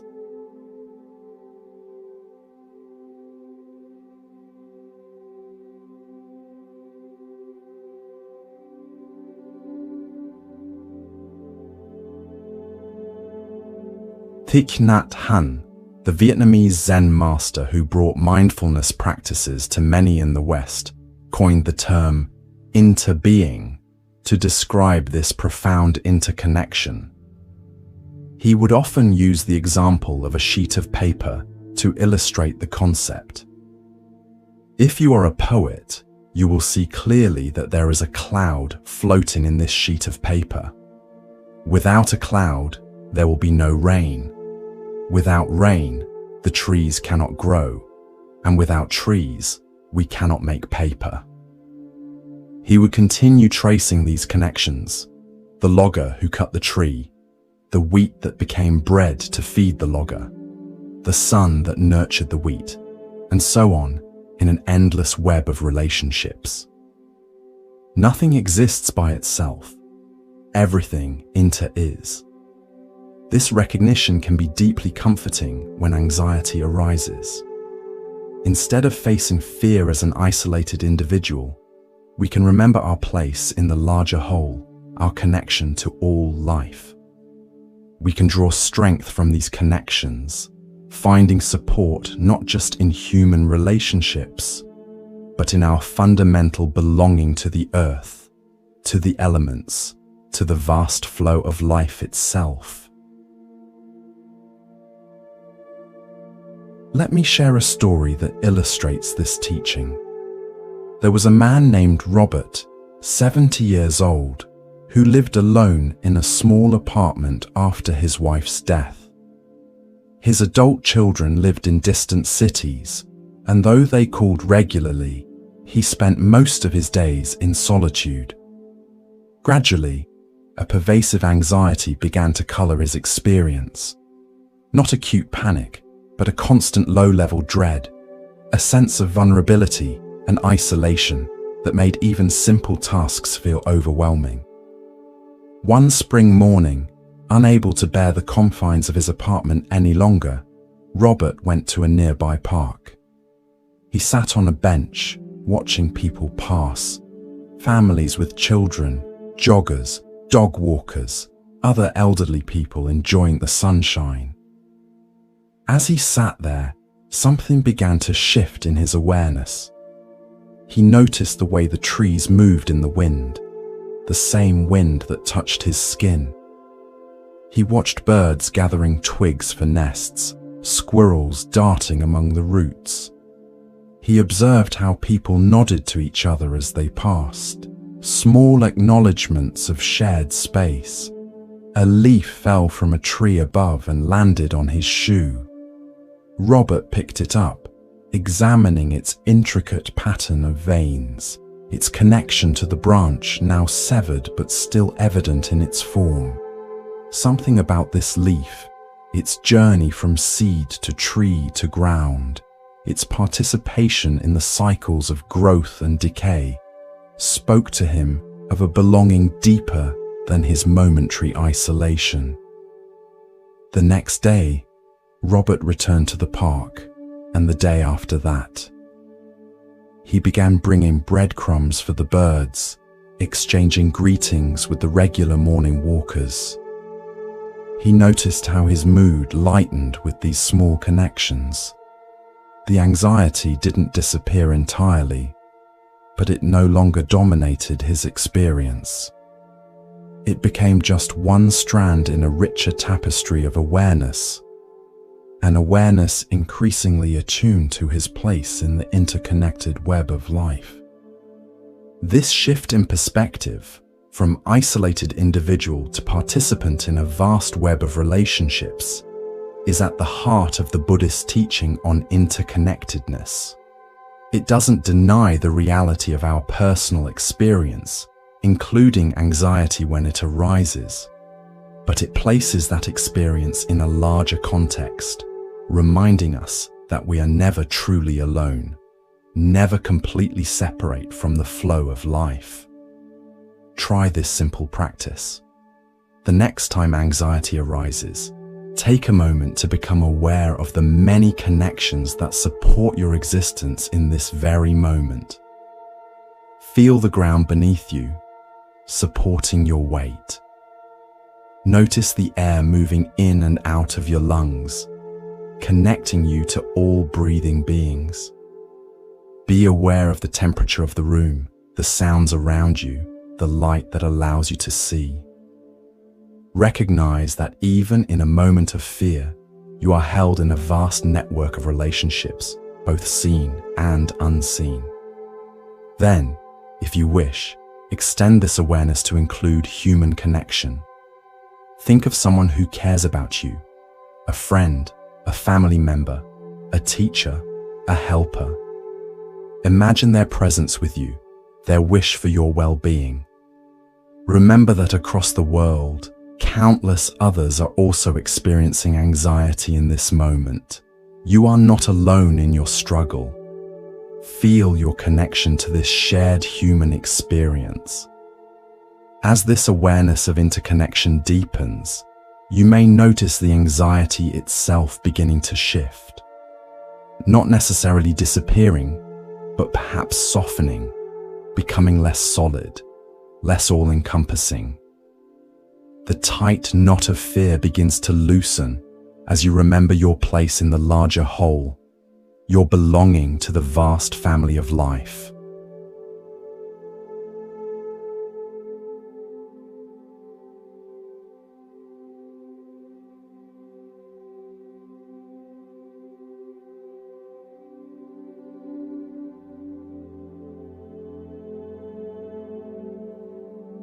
The Buddha expressed this understanding of interconnectedness in the teaching of dependent origination, which points to how all phenomena arise in dependence on multiple causes and conditions. Nothing exists independently. Everything emerges from a complex web of relationships and influences. This includes our mental and emotional states. They too arise from conditions, not from some inherent fixed self. When we apply this understanding to anxiety, we begin to see it not as a solid, permanent part of who we are, but as a temporary state arising from certain conditions, perhaps physical tiredness, or unprocessed emotions, or challenging circumstances, or habitual thought patterns. And just as conditions can give rise to anxiety, different conditions can give rise to peace, to clarity, to ease. This recognition is empowering. It means we're not stuck with anxiety as an inherent trait or permanent condition. By working skillfully with conditions, adjusting our environment, caring for our physical needs, cultivating supportive relationships, practicing mindfulness and compassion, we can create the causes for greater well-being to arise. Not through force or control, but through wise attention to the conditions that support peace rather than distress. Interconnection also reminds us that we can draw on resources beyond our individual selves when facing anxiety. We can lean on the support of others, friends, family, teachers, healthcare providers. We can find comfort in nature, in art, in spiritual traditions. We can remember that we're part of a long lineage of humans who have faced fear and found ways to work with it wisely. We don't have to figure it all out alone.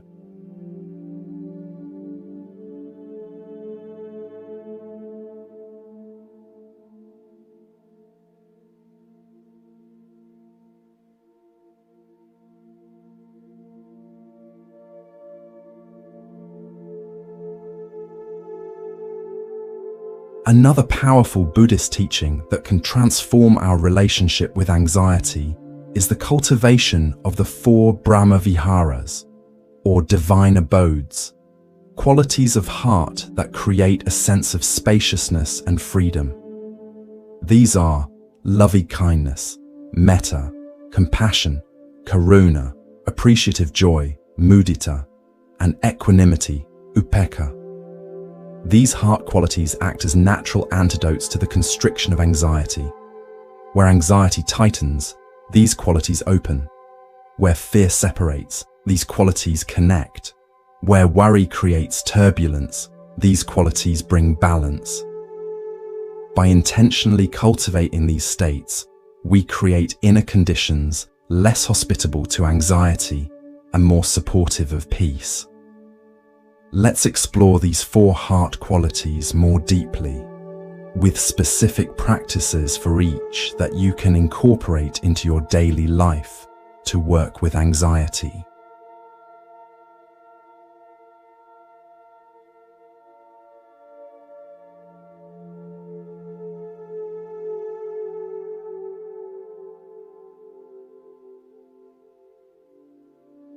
Loving kindness, or metta, can be cultivated through a simple yet profound meditation practice. Find a comfortable position, either sitting or lying down. Place a hand over your heart if that feels supportive. Begin by offering phrases of goodwill to yourself. May I be safe. May I be healthy. May I be at ease. May I be peaceful. Notice any resistance that arises, any voice that says you don't deserve this kindness, or that this practice is selfish, or that it won't help. This resistance itself is worth meeting with gentle awareness. It often reveals where we've internalized harsh judgments, where we've learned to deny ourselves the very care we freely offer others. Simply noting this resistance, without judgment, and continuing with the practice is itself a profound act of healing. As you repeat these phrases, allow yourself to feel the intention behind them. This isn't about forcing positive emotions or denying difficult ones. It's about sincerely wishing yourself well, just as you would wish a dear friend well. Sometimes it helps to imagine yourself as a child, or to remember a time when you were struggling and to offer loving kindness to that vulnerable self. After a few minutes of directing loving kindness toward yourself, you can expand the circle to include others, perhaps starting with someone who naturally evokes feelings of love and gratitude in you. May you be safe. May you be healthy. May you be at ease. May you be peaceful. Feel how the heart naturally opens toward this person, how the wish for their well-being flows without effort. Then, if you wish, expand further to include neutral people, those you neither particularly like nor dislike. Difficult people, those with whom you have tension or conflict. And finally, all beings everywhere. May all beings be safe. May all beings be healthy. May all beings be at ease. May all beings be peaceful. This gradual expansion helps cultivate a sense of connection, of shared humanity, that directly counters anxiety's isolating effects. It reminds us that our wish for happiness, for safety, for peace is universal, shared by all conscious beings. And in this recognition, the boundaries between self and other begin to soften. A 72-year-old man named James had practiced this loving-kindness meditation daily for several months. The most surprising thing, he reported, was how it changed my relationship with strangers. I used to feel vaguely threatened by people I didn't know. I'd cross the street to avoid groups of teenagers. I'd feel anxious in crowded places. But after practicing metta, I started to look at unfamiliar faces and automatically think, "May you be happy," instead of seeing potential threats. It was like the world transformed from a dangerous place into a community of people just trying to be okay, just like me.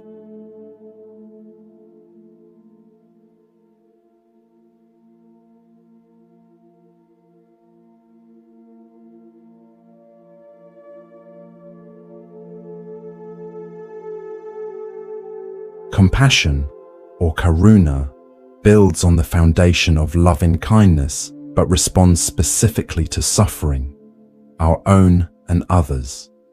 Where anxiety tends to contract around pain, creating resistance and fear, compassion opens toward difficulty with warmth and care. It acknowledges suffering without either minimizing it or becoming overwhelmed by it. A simple compassion practice begins with mindful awareness of your own experience. When anxiety arises, try placing a hand on your heart or another soothing spot on your body. Acknowledge the difficulty with gentle words. This is a moment of suffering. This is hard. Then offer yourself compassion. May I be kind to myself in this difficult time. May this suffering ease. The physical touch combined with kind words activates your body's caregiving system, releasing hormones like oxytocin that help counter the stress response. It's a way of becoming your own good friend, your own compassionate companion, especially in moments when anxiety feels isolating. As with loving kindness, you can extend this compassion practice to others, recognizing suffering in those around you and offering the sincere wish for that suffering to ease. This doesn't mean you have to fix anyone's problems or take on their emotional burdens. It simply means acknowledging pain with an open heart, rather than turning away in fear or discomfort. Sarah, a 68-year-old retired teacher, found that compassion practice transformed her relationship with chronic pain and the anxiety it triggered. I used to fight against the pain, she said. I'd get angry at my body, frustrated with my limitations, terrified that it would never end. But learning to meet the pain with compassion, to say, "This is really hard, may I be kind to myself right now," changed everything. The pain is still there, but my relationship with it is different. There's less fear, less struggle, and strangely, that often means less pain too.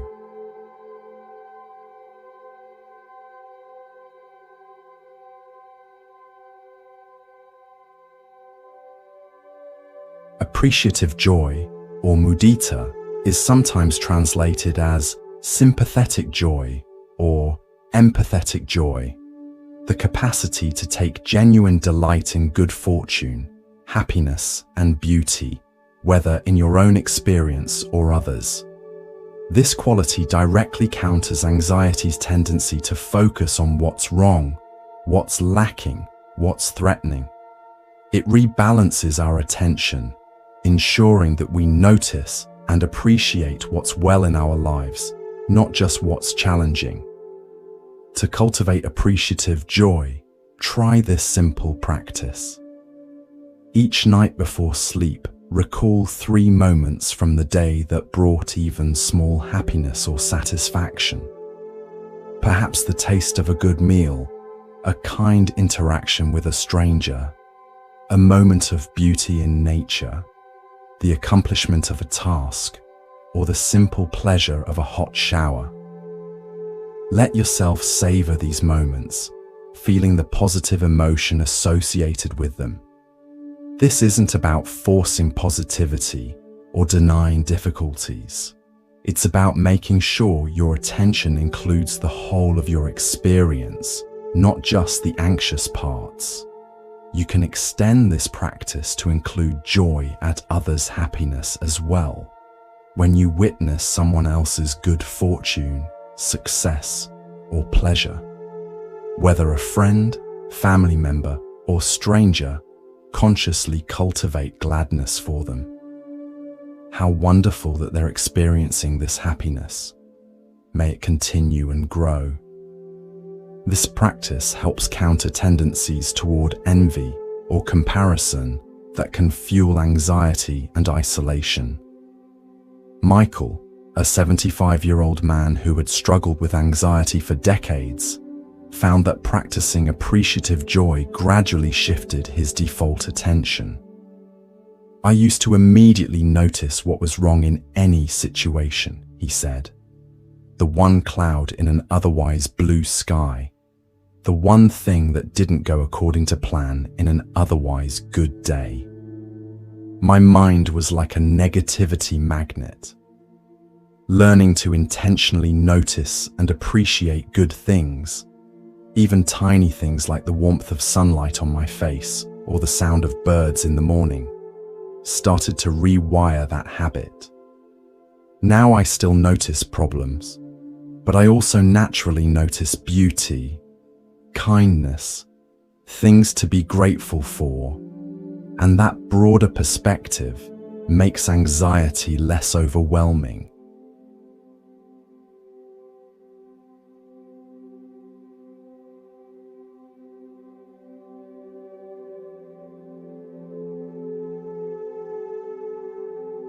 Equanimity, or upekkha, is perhaps the subtlest of the 4 heart qualities, but also one of the most powerful for working with anxiety. It's a balanced state of mind that remains steady amid life's inevitable ups and downs, neither elated by pleasant experiences nor devastated by unpleasant ones, neither clinging to what we want nor rejecting what we don't want. It's often described as a vast, unshakable peace that can hold all experience with equal care and clarity. Equanimity doesn't mean indifference or detachment from life. Rather, it's a profound engagement that isn't swept away by reactivity. It allows us to be fully present with whatever arises without being controlled by it. For anxiety, which often involves being overwhelmed by thoughts and feelings, equanimity offers a steady center, a place of balance amid emotional storms. A simple equanimity practice involves reflecting on the universal nature of change and the limits of personal control. You might silently repeat phrases like, "All beings experience both pleasure and pain, according to causes and conditions. I am not exempt from this universal truth. May I find peace amid these changing circumstances." Another approach is to practice equanimity in daily life by intentionally working with small disappointments and pleasures. When something doesn't go your way, perhaps a plan changes or something breaks, see if you can meet it with a balanced mind. This is unpleasant, but it's part of life. I can respond wisely without being overwhelmed. Similarly, when something pleasant occurs, enjoy it fully while recognizing its impermanent nature. This is delightful, and like all experiences, it too will pass. I can appreciate it without clinging to it. Eleanor, an 81-year-old woman, found that equanimity practice transformed her relationship with aging and the anxiety it had triggered. "I used to panic about every new ache, every sign of getting older," she said. "But practicing equanimity has helped me see these changes as part of the natural flow of life, not personal catastrophes. There's a kind of spaciousness now, a perspective that can hold both the difficulties and the ongoing beauty of life as it is. I still take care of myself, but without the frantic fear that used to exhaust me." Together, these 4 heart qualities, loving kindness, compassion, appreciative joy, and equanimity, create an inner environment less conducive to anxiety's tight grip. They don't fight against fear directly, but they offer alternatives to its constriction, its tunnel vision, its sense of isolation. They remind us of our capacity for warmth, for care, for delight, for balance, even in difficult moments. Try incorporating these qualities into your daily life, not just in formal meditation, but in small moments throughout the day. When anxiety arises, see which quality might be most helpful in that particular moment. Sometimes it's the warmth of loving kindness, sometimes the tenderness of compassion, sometimes the broadening of appreciative joy, sometimes the steadiness of equanimity. With practice, these qualities become more readily available when needed, offering natural antidotes to fear's constriction.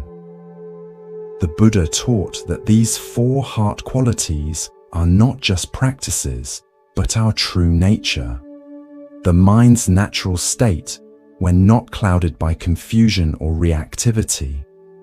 By cultivating them, we're not adding something foreign to our experience. We're remembering what's already there, beneath the surface turbulence of anxiety and other difficult emotions.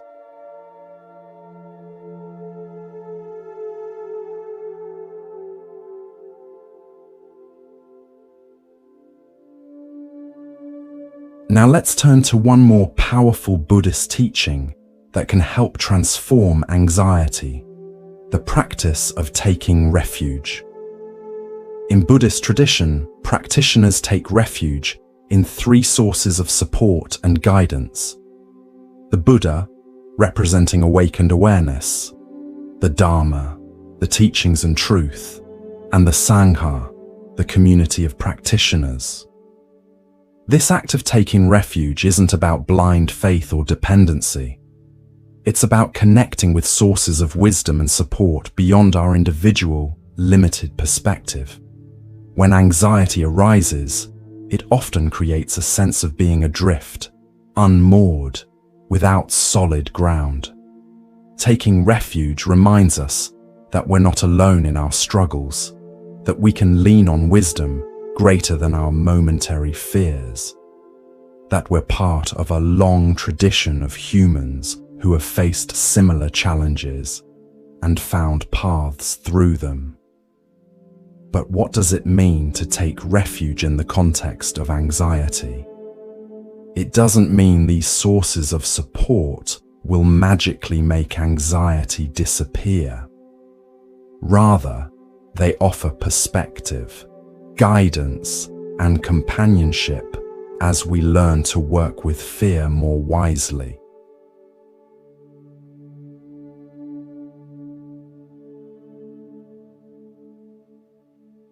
Taking refuge in the Buddha means remembering our own capacity for awareness, for clarity, for wakefulness.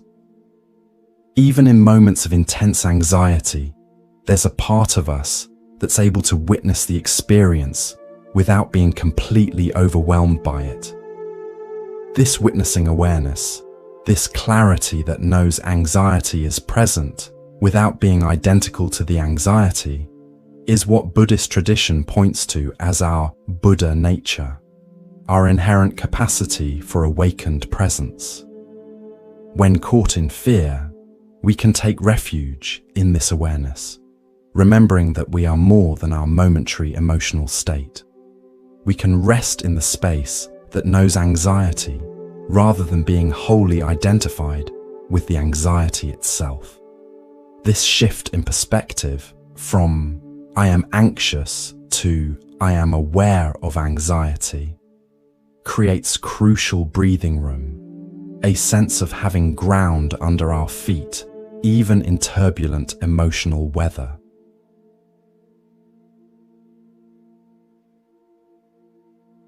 Taking refuge in the Dharma means drawing on teachings and practices that offer guidance for working with difficult states. The word Dharma can refer both to the Buddha's explicit teachings and to the underlying truth or reality they point to. When anxiety arises, we can take refuge in specific practices like mindfulness of breathing, loving-kindness meditation, or the contemplation of impermanence that have helped countless practitioners before us navigate similar terrain. we can also take refuge in the deeper truths these practices reveal, that all experiences, including anxiety, are impermanent, that we are not isolated individuals but interconnected with all life, that our true nature is awareness itself, not the temporary states moving through it. These understandings offer perspective when anxiety threatens to narrow our view to immediate fear. Taking refuge in the Sangha means remembering our connection to others walking a similar path. Traditionally, this referred to the community of monks and nuns, but in a broader sense, it includes all who are sincerely engaged in the work of awakening, of living with greater awareness and compassion. When anxiety arises, we can take refuge in knowing we're not alone in our struggles, that countless others have faced similar fears and found ways through them. This sense of shared journey can be profoundly comforting. It reminds us that anxiety is not a personal failing, but part of the human experience, that we don't have to figure everything out alone, that we can learn from others who have walked this path before us, whether through formal spiritual community, friends who share similar values, or even books and teachings that connect us to the wisdom of others. The refuge of Sangha reminds us that we're part of something larger than our individual struggles. Let me share a story that illustrates the power of taking refuge. There was a woman named Claire, 65 years old, who had practiced meditation for many years. Despite her practice, she still experienced periods of anxiety, particularly around health concerns. During one such period, following an unclear medical test result, her anxiety became especially intense, disrupting her sleep, dominating her thoughts, creating a sense of vulnerability and fear. One sleepless night, sitting on the edge of her bed with her heart racing, Claire remembered the practice of taking refuge. She closed her eyes and silently recited the traditional refuge prayer. I take refuge in the Buddha. I take refuge in the Dharma. I take refuge in the Sangha. As she spoke these words, she felt herself connecting to something beyond her immediate fear. Taking refuge in the Buddha, she became aware of the consciousness that was noticing the anxiety, the spacious awareness that was larger than this temporary state.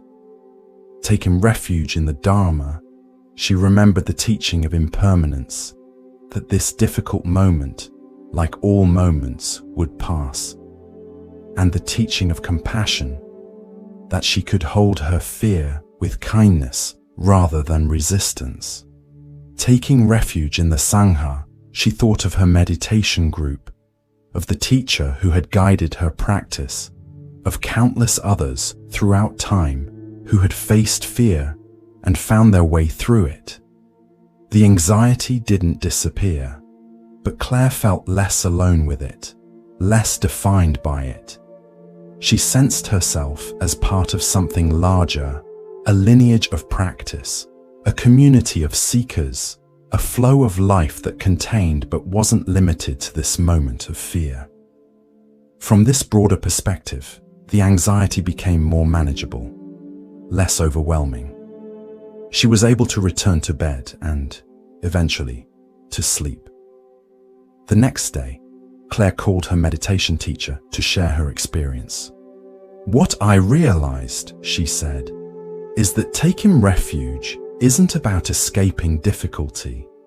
It's about finding firm ground within it, about remembering resources that are always available, even when fear is strong. The teacher nodded. That's exactly right. Taking refuge isn't hiding from the storm. It's finding shelter within it. And sometimes that shelter is as simple as remembering you're not alone, that there's wisdom to guide you, that your awareness is larger than any temporary state moving through it.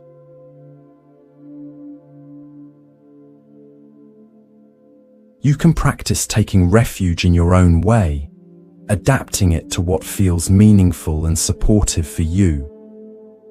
It might be a formal recitation, like Claire's, or a simpler remembrance of the resources available to you, both internal, your own capacity for awareness, for kindness, for perspective, and external, teachings that have helped you, people who support your journey, traditions that offer guidance. The key is recognizing that when anxiety arises, you don't have to face it in isolation, relying solely on your own resources in that vulnerable moment. You can draw on wisdom larger than your individual perspective, on practices tested by time, on the companionship of others walking a similar path. This recognition itself helps ease anxiety's grip, reminding you that you're part of something larger than your momentary fears. Taking refuge doesn't mean anxiety will never arise. It means you have support when it does. It means you're not starting from scratch each time fear appears. It means you're connected to sources of wisdom and guidance that can help you navigate even the most challenging emotional terrain with greater skill and ease.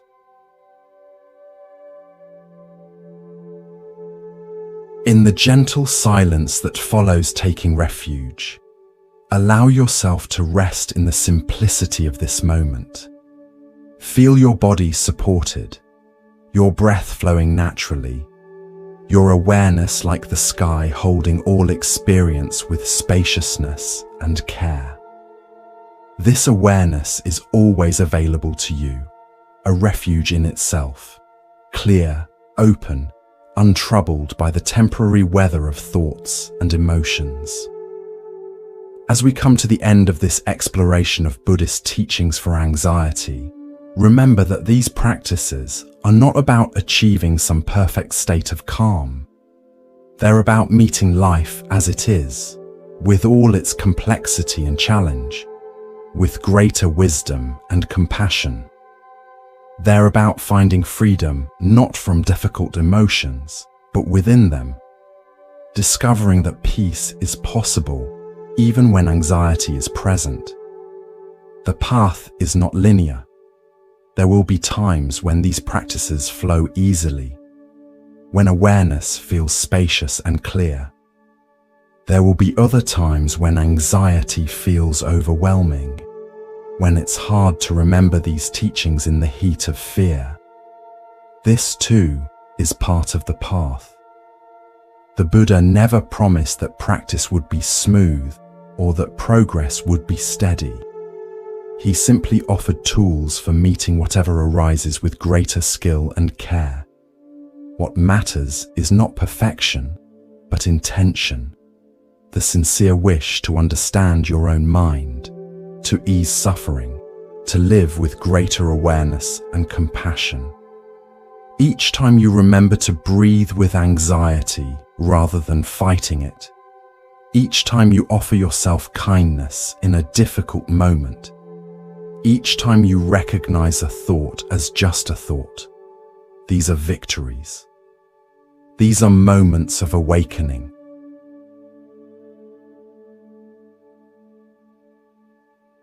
The Buddhist teacher Pema Chodron, known for her accessible teachings on working with difficult emotions, writes, "We think that the point is to pass the test or overcome the problem.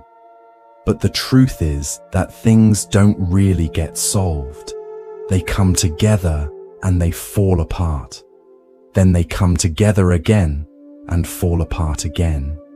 It's just like that. The healing comes from letting there be room for all of this to happen. Room for grief, for relief, for misery, for joy."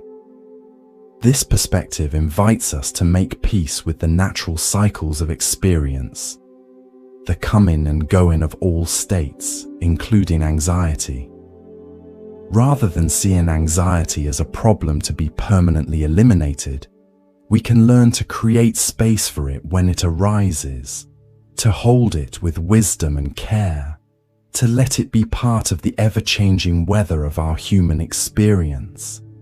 And in that spaciousness, that acceptance, we often find the anxiety naturally begins to ease, not because we forced it away, but because we stopped fighting it. As you move forward from this teaching, I invite you to carry these practices lightly. Don't turn them into another source of pressure or expectation. Don't use them to judge yourself when anxiety arises. Instead, let them be offerings, gentle reminders of your capacity for awareness, for compassion, for peace even in difficult moments. Start small. Perhaps choose just one practice that resonates with you. The recognition, this is not me, the awareness of impermanence, the offering of compassion to your own suffering. Work with it daily, in small ways, bringing it to ordinary moments before applying it to intense anxiety. Like learning any skill, these practices grow stronger with use. Be patient with yourself. Be gentle. Remember that each moment of practice, however brief, plants seeds that will bear fruit in time.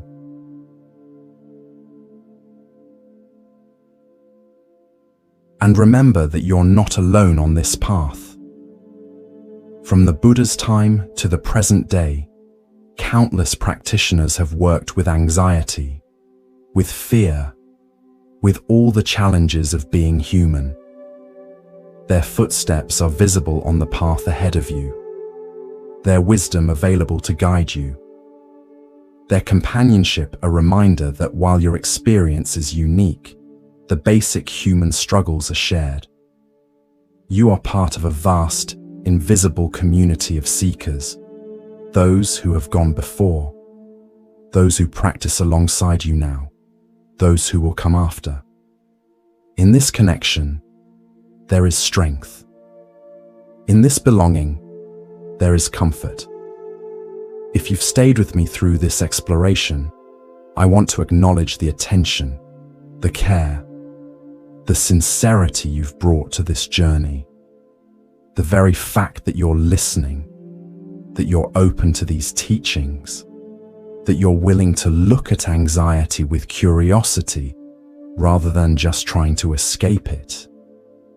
This itself is a profound act of courage and wisdom. It's the beginning of transformation. The Buddha is said to have described his teaching as being like a finger pointing to the moon. The words themselves are not the truth, but they point toward a truth that can be directly experienced. My words tonight have been just such a pointing. The real discovery, the real transformation, happens in your own direct experience as you work with these practices in your daily life. Trust that experience. Let it be your guide. Let it reveal the wisdom that's already within you, waiting to be uncovered.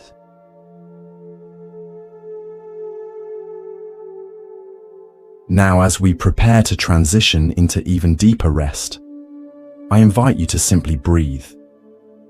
Feel the gentle rhythm of your inhale and exhale, the subtle rising and falling of your chest. Notice the small pause at the end of each exhale, a moment of perfect stillness, of natural peace. Your breath has been with you since your first moment in this world, and it will be with you until your last. It's a constant companion, a built-in meditation object, always available as an anchor to the present moment. Allow your attention to rest in this simple awareness of breathing, not controlling the breath, not trying to make it deeper or slower, just noticing it as it is. If your mind wanders into thoughts of the past or future, into planning or remembering, into any of the thousands of places minds naturally go, simply notice that wandering and gently return your attention to the breath. Not with judgment, not with frustration, but with the same patient kindness you might show a child who has wandered off a path. Ah, there you are. Come back now. This simplicity, this returning to breath, to body, to present moment, is the heart of Buddhist practice. All the teachings we've explored tonight come down to this: the capacity to be here, to be aware, to meet each moment with clarity and care. This capacity is your birthright. It belongs to you, regardless of age, circumstance, or history. It remains available even when anxiety is present, even when life is challenging, even when the path seems unclear. As the ancient Buddhist text, the Dhammapada, reminds us, the thought manifests as the word manifests as the deed develops into habit, and the habit hardens into character. So watch the thought and its ways with care. Each time you remember to meet anxiety with awareness rather than resistance, with compassion rather than judgment, you're creating new patterns in your mind and heart. You're cultivating habits of peace that will, with time and practice, become your natural response to difficulty.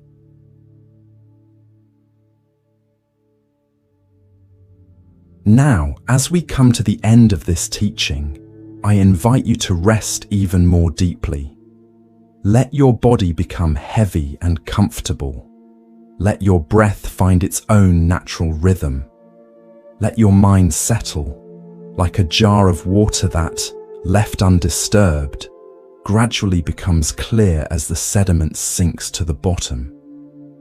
If you're listening as you prepare for sleep, know that these teachings will continue to work in you even as you rest. The seeds of awareness, of compassion, of peace that have been planted tonight will grow in their own time, in their own way. Trust this process. Allow it to unfold naturally, without forcing, without striving. And if anxiety should visit you in the night, as it sometimes does, emerge from the depths when the conscious mind relaxes its guard, remember that you have tools to work with it wisely. Remember that you can breathe with it rather than fighting it. Remember that you can offer it kindness rather than resistance. Remember that you can recognize it as a temporary visitor rather than a permanent resident of your mind and heart. In the words of the Buddha, peace comes from within. Do not seek it without. This peace is your true nature, not something to be achieved or earned, but something to be uncovered, remembered, returned to. It's present even now, beneath the surface movements of thought and emotion, like the deep stillness at the bottom of a lake, undisturbed by the waves on the surface. Rest in this peace. Trust this peace. Allow it to hold you, to heal you, to guide you home to your own true nature, spacious, aware, at ease.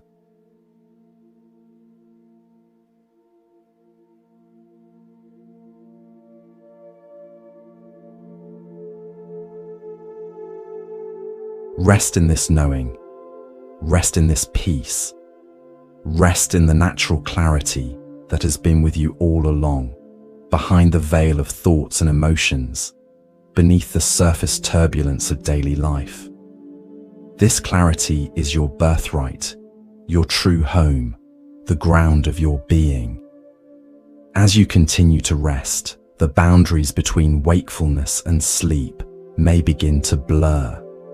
This borderland state is honored in Buddhist traditions as a special opportunity for insight, a time when the conceptual mind loosens its grip and more subtle awareness can emerge.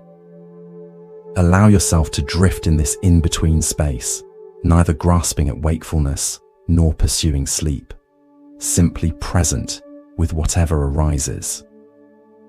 The ancient yogis spoke of yoga nidra, yogic sleep, a state of conscious rest where the body sleeps but awareness remains clear and present. Whether you drift into deep sleep or remain in this conscious resting, know that the awareness we've been cultivating continues to work in you, continues to heal, continues to reveal your true nature.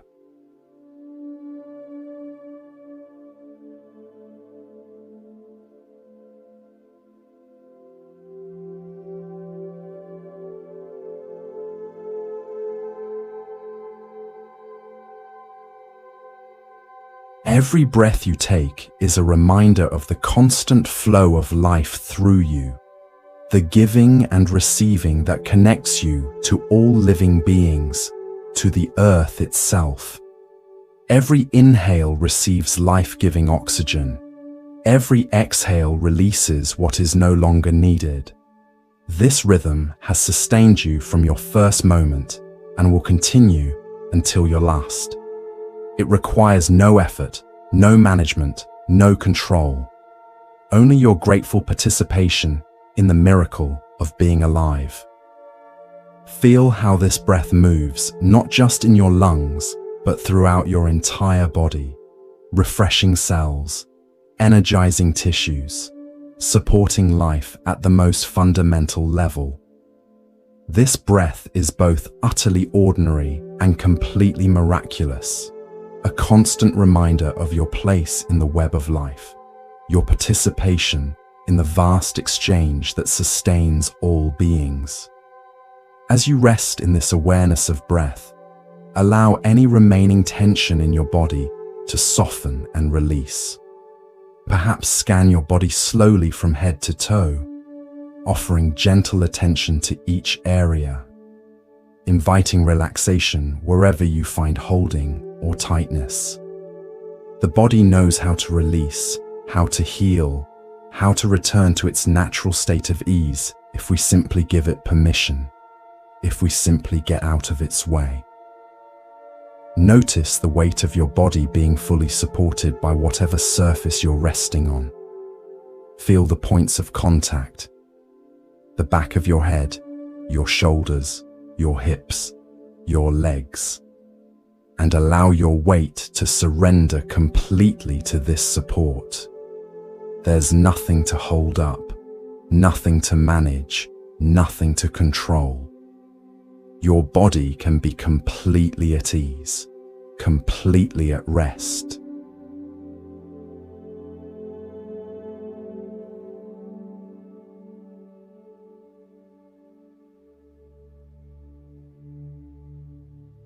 As the body relaxes more deeply, you may notice subtle sensations that were previously obscured by tension or movement.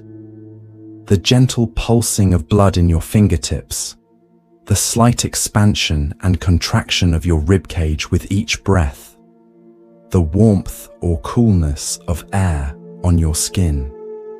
These delicate perceptions are available when the mind grows quiet, when awareness becomes more refined, when we settle into the simplicity of just being. Buddhist practice invites us into this intimate relationship with direct experience, not filtered through concepts or judgments, not diluted by distraction or resistance, but met directly, freshly, with the clear light of awareness. This is the essence of mindfulness. This direct, non-conceptual knowing of experience as it unfolds moment by moment.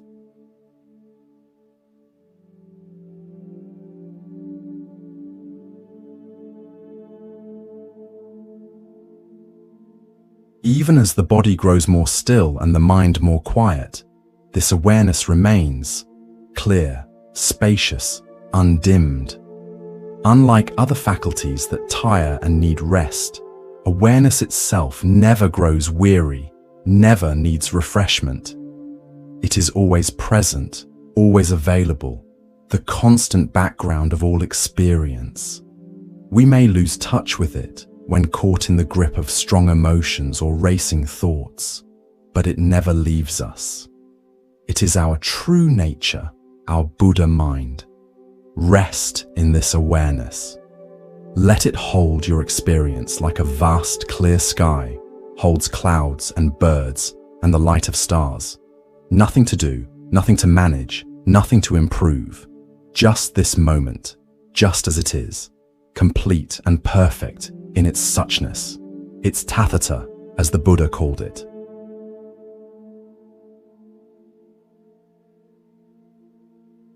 If thoughts continue to arise, perhaps reflections on the teachings you've heard, perhaps concerns about tomorrow, perhaps remnants of the day's activities, simply notice them without getting caught in their stories. See how they arise from nowhere, linger for a moment, and dissolve back into silence. You don't need to follow them. You don't need to complete them. You don't need to do anything with them at all. Just this noticing, this gentle awareness of their coming and going, is enough. This is the practice in its most essential form. Not manipulating experience, not trying to achieve special states, but simply being present with what is, moment by moment, with clarity and kindness.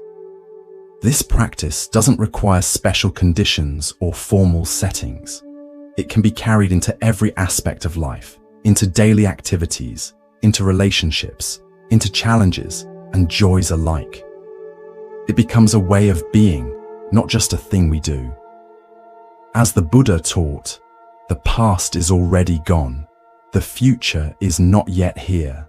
There is only one moment for you to live, and that is the present moment. This teaching isn't meant to disconnect us from memory or foresight, but to remind us that life only ever happens now. This breath, this sensation, this awareness. This is where life is directly experienced, where peace is discovered, where wisdom unfolds.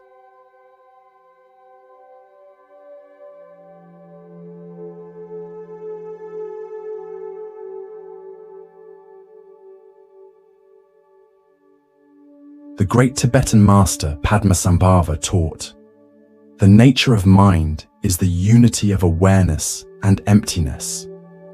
Awareness is the knowing quality of mind, clear, cognizant, luminous. Emptiness is its open, spacious, ungraspable nature, free from fixed identity, unbounded by concepts or categories. Together, they describe our true nature. Simultaneously aware and open, present and free, engaged and unattached. This unity of awareness and emptiness is not something we need to create or achieve. It's already the case, already the fundamental nature of mind. Our practice is simply to recognize it, to rest in it, to allow it to reveal itself as what we've always been beneath the surface movements of thought and emotion.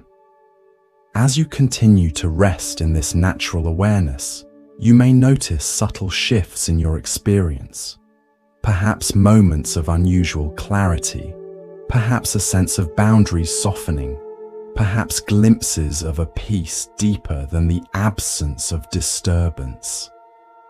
These are not special achievements, but natural emergences, when the mind is allowed to settle into its own nature without interference or manipulation.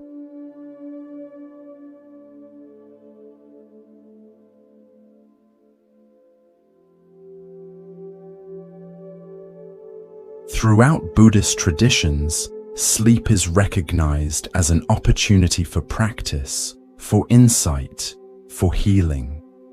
The Tibetan tradition in particular offers rich teachings on dream yoga and sleep yoga, practices that invite us to maintain awareness through the transitions between waking and sleeping, to recognize the dreamlike nature of all experience, to discover the luminous awareness that continues even as the body and conceptual mind rest. Whether you're approaching sleep or simply resting in deep relaxation, know that the awareness we've been cultivating continues to work in you. The seeds of mindfulness, of compassion, of wisdom that have been planted in your consciousness will continue to grow, to deepen, to bear fruit in their own time and way. Trust this process. Allow it to unfold naturally, without forcing, without striving. The Zen tradition speaks of effortless effort, or non-doing doing, a way of engaging with practice that doesn't rely on willpower or control, but on allowing natural wisdom to emerge when we get out of our own way, when we release the habitual patterns that obscure our true nature.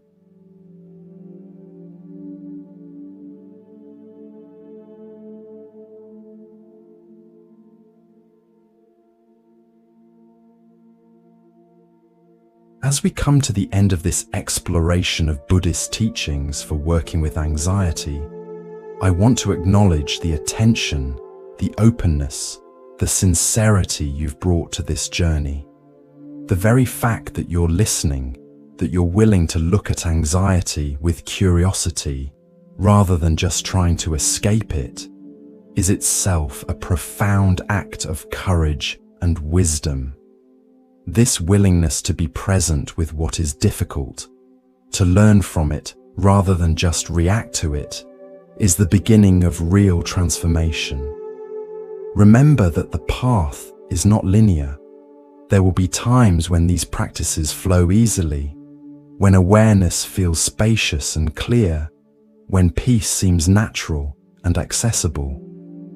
There will be other times when anxiety feels overwhelming, when it's hard to remember these teachings in the heat of fear, when old patterns reassert themselves. This too is part of the path. The Buddha never promised that practice would be smooth or that progress would be steady. He simply offered tools for meeting whatever arises with greater skill and care. What matters is not perfection, but intention. The sincere wish to understand your own mind, to ease suffering, to live with greater awareness and compassion. Each time you remember to breathe with anxiety rather than fight in it, each time you offer yourself kindness in a difficult moment, each time you recognize a thought as just a thought, these are victories. These are moments of awakening.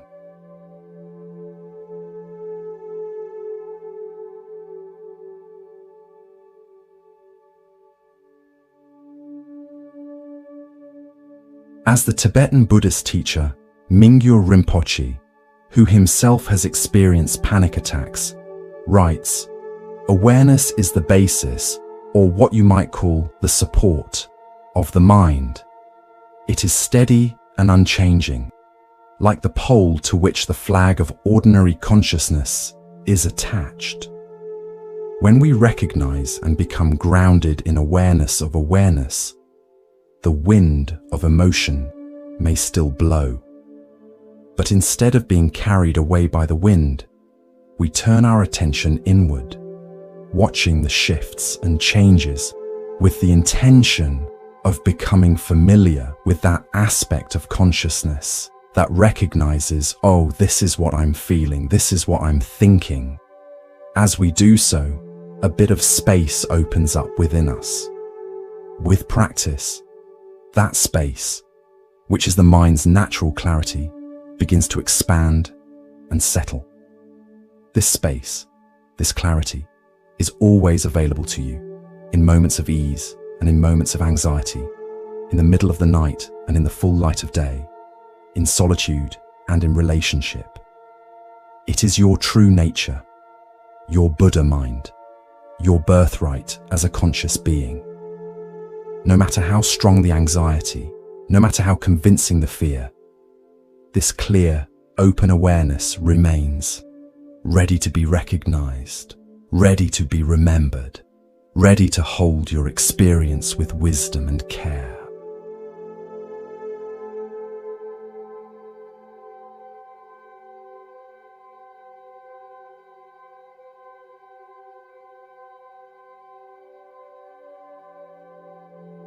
I invite you to rest ever more deeply in this natural awareness. Let your body be completely at ease, supported and held. Let your breath find its own rhythm, without control or manipulation. Let your mind settle into its own clarity, neither grasping at thoughts nor pushing them away. If you're prepared for sleep, allow yourself to drift naturally toward that threshold, carrying the peace of these teachings with you into dreams and deep rest.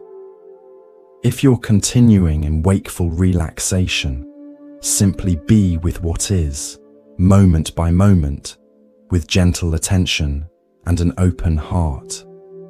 Either way, know that you carry these teachings within you now. They've been planted in the fertile soil of your attention, your sincerity, your wish for freedom from suffering. They'll continue to work in you, to unfold in their own way, to bear fruit in their own time, not through force or control, but through the natural wisdom of your own awareness. May you rest well. May you wake refreshed. And may you carry the peace of these teachings into all aspects of your life, finding in them whatever serves your journey toward greater ease, greater clarity, greater love. Deep peace of the running wave to you. Deep peace of the flowing air to you. Deep peace of the quiet earth to you. Deep peace of the shining stars to you. Deep peace of the infinite peace to you.